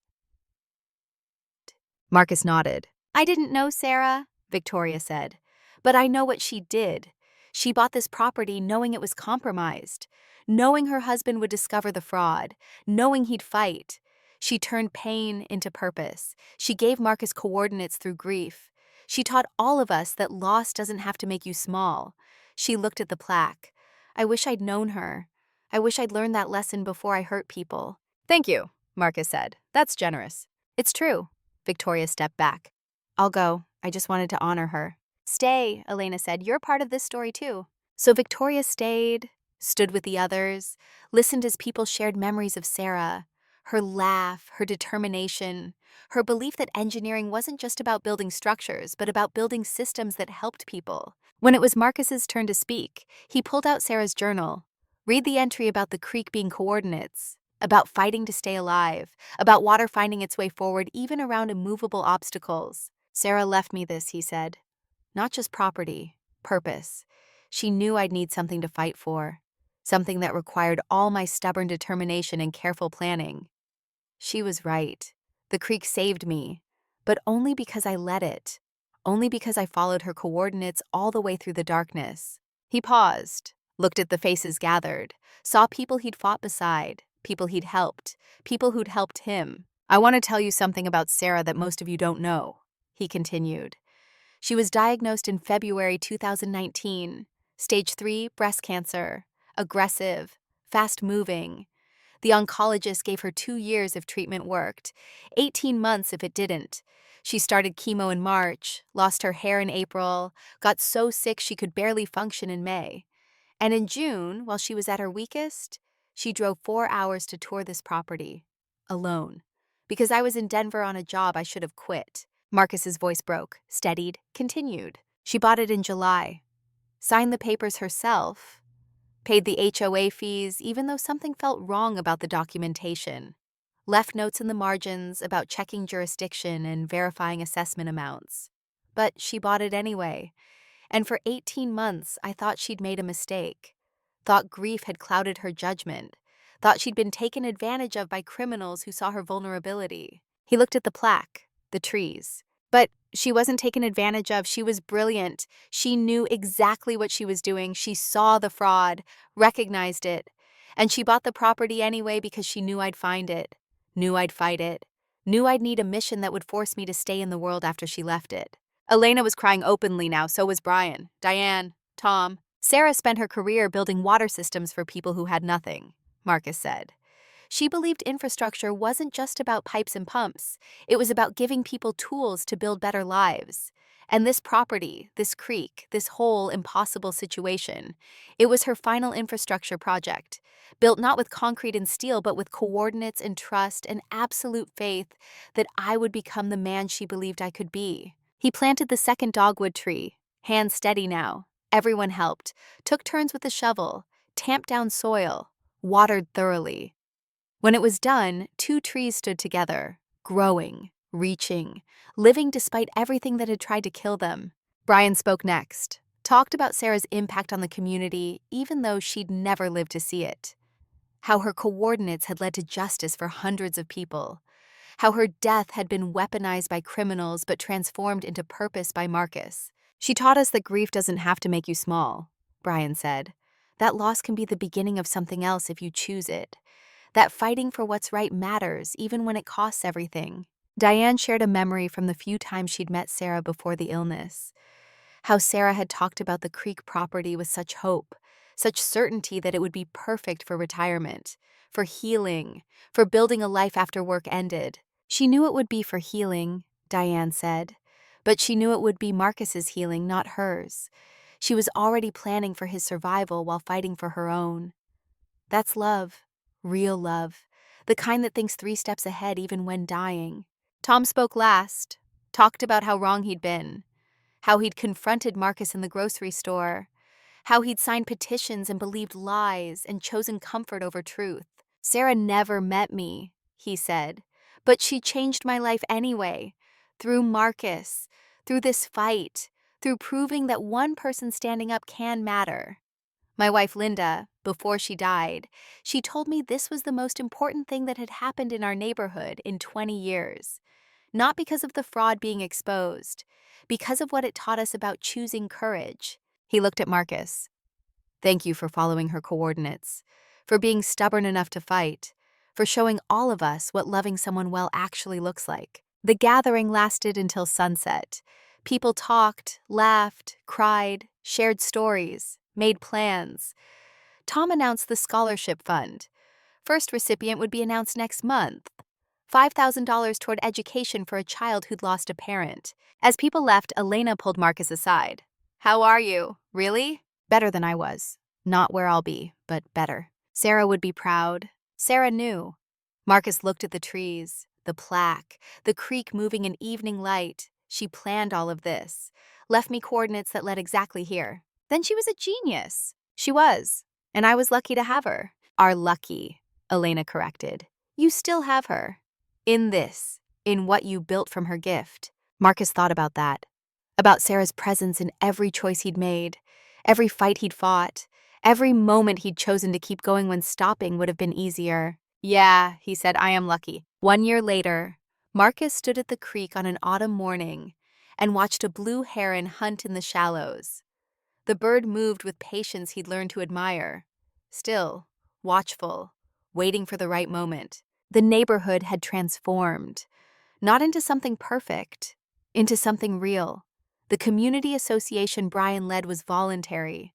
No enforcement, no fees, just neighbors coordinating on shared concerns. Snow removal, street maintenance, block parties. The scholarship fund had helped 3 kids so far, Sarah and Linda Memorial Scholarship, $5,000 each. All 3 had written thank you letters Marcus kept in a folder beside Sarah's journal. The lawsuit settlements had been finalized. 62% recovery, not everything, but enough. The elderly man who'd lost his home got it back. Mortgage satisfied through Donovan's seized assets. He'd moved in 2 months ago, planted roses, joined the garden club Diane started. Victoria was thriving. Her nonprofit had helped 14 people transitioning from addiction recovery. She taught them how to spot predatory financial schemes, how to protect themselves when vulnerable, how to turn their pain into protection for others. She visited Marcus once a month. They'd walk the creek together, talk about Charles, about Tyler, about the ways grief twisted people into shapes they didn't recognize, about choosing to become something else. She'd met someone, a counselor at the recovery center, widower, kind eyes, patient, no rush, just possibility. Good, Marcus had said. You deserve that. So do you, she'd replied. He'd started dating too, slowly. A woman named Jennifer, 49, lost her husband 3 years ago. Photographer, quiet, understood grief without needing it explained. They'd met at a grief support group Elena had suggested he try. It felt disloyal at first, like moving on meant forgetting. But Sarah's letter had been clear. Live. Actually live. Not just survive. So he tried. Coffee dates, dinners, long walks. Nothing serious yet. Just the practice of being someone who could imagine a future that included more than memories. The creek looked different now. Not just water. Coordinate system. Sarah's final engineering project, designed to carry him from grief to something that looked like peace. Marcus walked down to the dogwood trees, both thriving, 5 feet tall now, leaves turning gold. He touched the plaque, bronze warm from morning sun. His phone rang, his daughter calling from Seattle. Hey, Dad, how are you? Good, really good, watching the heron hunt. Still doing that? Still learning patience from birds. Yeah, she laughed. Mom would love that. She would. Marcus sat on the bench he'd built. So, what's going on? I'm pregnant. The world stopped, then started again, different. You're what? Pregnant. Due in May. It's a girl. We're naming her Sarah. Marcus couldn't speak. Just sat on the bench Sarah had imagined, watching the creek she'd chosen, holding the phone connecting him to a daughter who was naming her child after a woman who'd believed in coordinates and second chances. Dad, you there? I'm here. He paused. Your mother would be so happy. I know. His daughter was crying now too. I wish she could meet her granddaughter. She will. Marcus looked at the plaque, the trees, the water moving forward, always forward. Not in person, but through stories, through this place, through everything she left behind. They talked for an hour about the pregnancy, about names, about bringing the baby to visit the creek, about teaching her to fish and identify birds and understand that sometimes the people we lose leave us more than memories. They leave us missions, coordinates, reasons to keep building even when building feels impossible. After they hung up, Marcus sat alone and cried. Happy tears, grief tears, both at once. The way life actually worked when you let yourself feel it. A truck pulled up. Brian, getting out, saw Marcus on the bench and approached carefully. You okay? My daughter's pregnant. Girl. Naming her Sarah. Brian sat down beside him. That's beautiful. Yeah, it is. They sat together watching the creek. Two men who'd been on opposite sides of everything, learning that sides were less important than showing up, than choosing to be better than your worst moments. Sarah would have loved this, Brian said eventually. She knew. Marcus pulled out the journal, turned to an entry near the end, read it aloud. I hope Marcus finds joy again, real joy. Not just absence of pain, but presence of light. I hope he builds things, helps people, falls in love if he wants, has grandchildren who never know he was once so broken he couldn't imagine surviving. I hope the creek carries him all the way through to whatever comes next. I'll be there, not in body, but in every choice he makes to stay in the world. Every moment he chooses building over breaking. That's where I'll live, in his healing. Brian was crying. She really was a genius. She was, and she left me everything I needed to find my way back. They sat until the heron finished hunting, flew away with breakfast in its beak. The creek kept moving. The trees kept growing. The sun kept rising on a world that had taken Sarah but couldn't take what she'd built. Marcus walked back to the house, the one Sarah chose, the one that had cost him peace and given him purpose. Inside, he made coffee, called Jennifer, asked if she wanted to come over that evening, meet the place that had changed everything. She said yes. He spent the afternoon preparing, not cleaning obsessively, just tidying, making space for someone new in a life that had been about honoring someone gone. Before Jennifer arrived, Marcus walked to the spare room, the one with all the boxes, Sarah's things. He'd been avoiding it for 2 years, opening one box at a time, unable to face the full weight of everything she'd left behind. Today felt different. He opened the first box, found her engineering textbooks, the ones she'd marked up in college, margin notes in her young handwriting. So certain, so confident, so completely unaware that breast cancer existed, or that it would find her decades later. He set them aside. Donation pile. Some young engineer could use them. Next box. Her clothes, the sweaters she loved, the scarves she collected from every country she worked in. He pulled out her favorite, blue silk from Guatemala. The project where Elena took that photo. He held it to his face. It still smelled like her lavender soap somehow. He kept that one, put it in his drawer, something to hold when he needed to remember. Box after box, sorting, keeping some, releasing most. Not because he was forgetting, because he was making room. For Jennifer, for his granddaughter, for whatever came next. At the bottom of the last box, he found an envelope he'd never seen. His name in Sarah's handwriting. No date. Just, Marcus, open when you're ready. He sat on the floor and opened it with shaking hands. Inside, a single page. If you're reading this, you're ready. You've fought. You've won. You've proven you're still the man I loved. The one who doesn't give up. Who does hard things because they're right. And now I need you to do the hardest thing. Let me go. Not forget me. Not stop loving me. But let me go. Make room in that big heart for someone new. For joy that isn't about me. For a future I'm not in. You've honored me. You've followed every coordinate. You've built exactly what I hoped you'd build. Now build something new. For yourself. Because you want to. Not because I asked. Fall in love if you find it. Laugh without guilt. Make plans for years I won't see. That's the final coordinate, the last instruction. Live fully. Live freely. Live like someone who survived grief and came out stronger. I love you. I'll always love you, even from wherever I am. But I release you. Be happy, my love. You've earned it. Sarah. Marcus folded the letter carefully, put it in the journal with all the others. Then he stood up, walked to the mirror, looked at himself. 59 years old, gray at the temples, lines around his eyes, Hands that had built bridges and raised a daughter and planted trees and followed a dead woman's coordinates through 2 years of darkness into something that looked like light. He looked like someone who'd survived, someone who'd fought, someone who was ready, finally, to do what Sarah asked.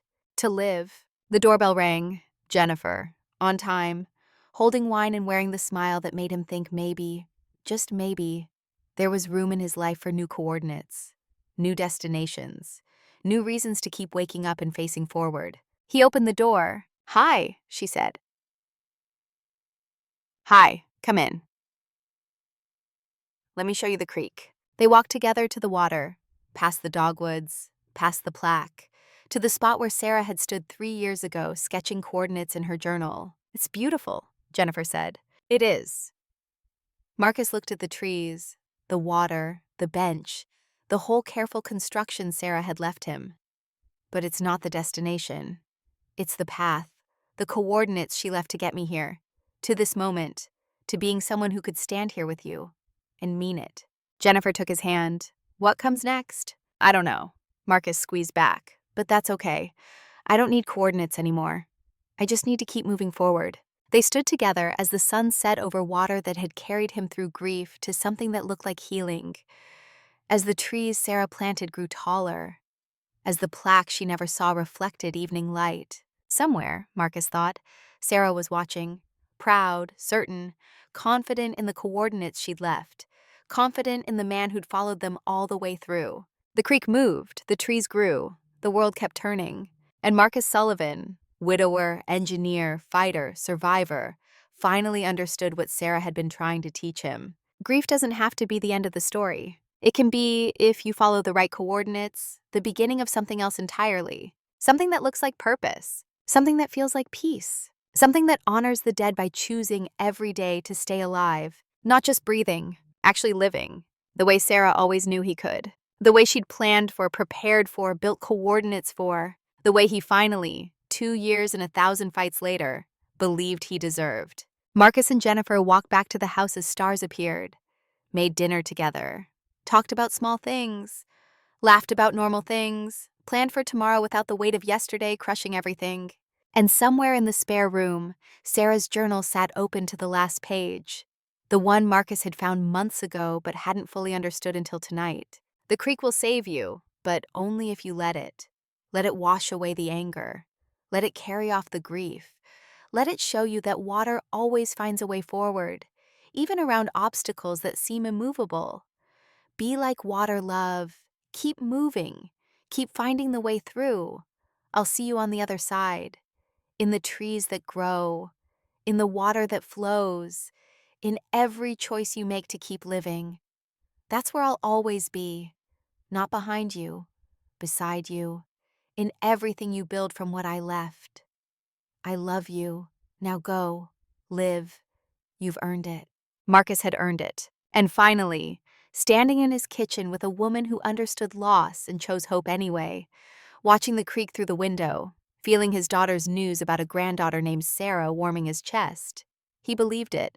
The coordinates had led exactly where Sarah promised. Through darkness, through grief, through fire and flood, and every obstacle that tried to break him, all the way to the other side, where the water still moved, where the trees still grew, where life, despite everything, continued, beautiful and hard and worth fighting for, just like she'd always said it would be.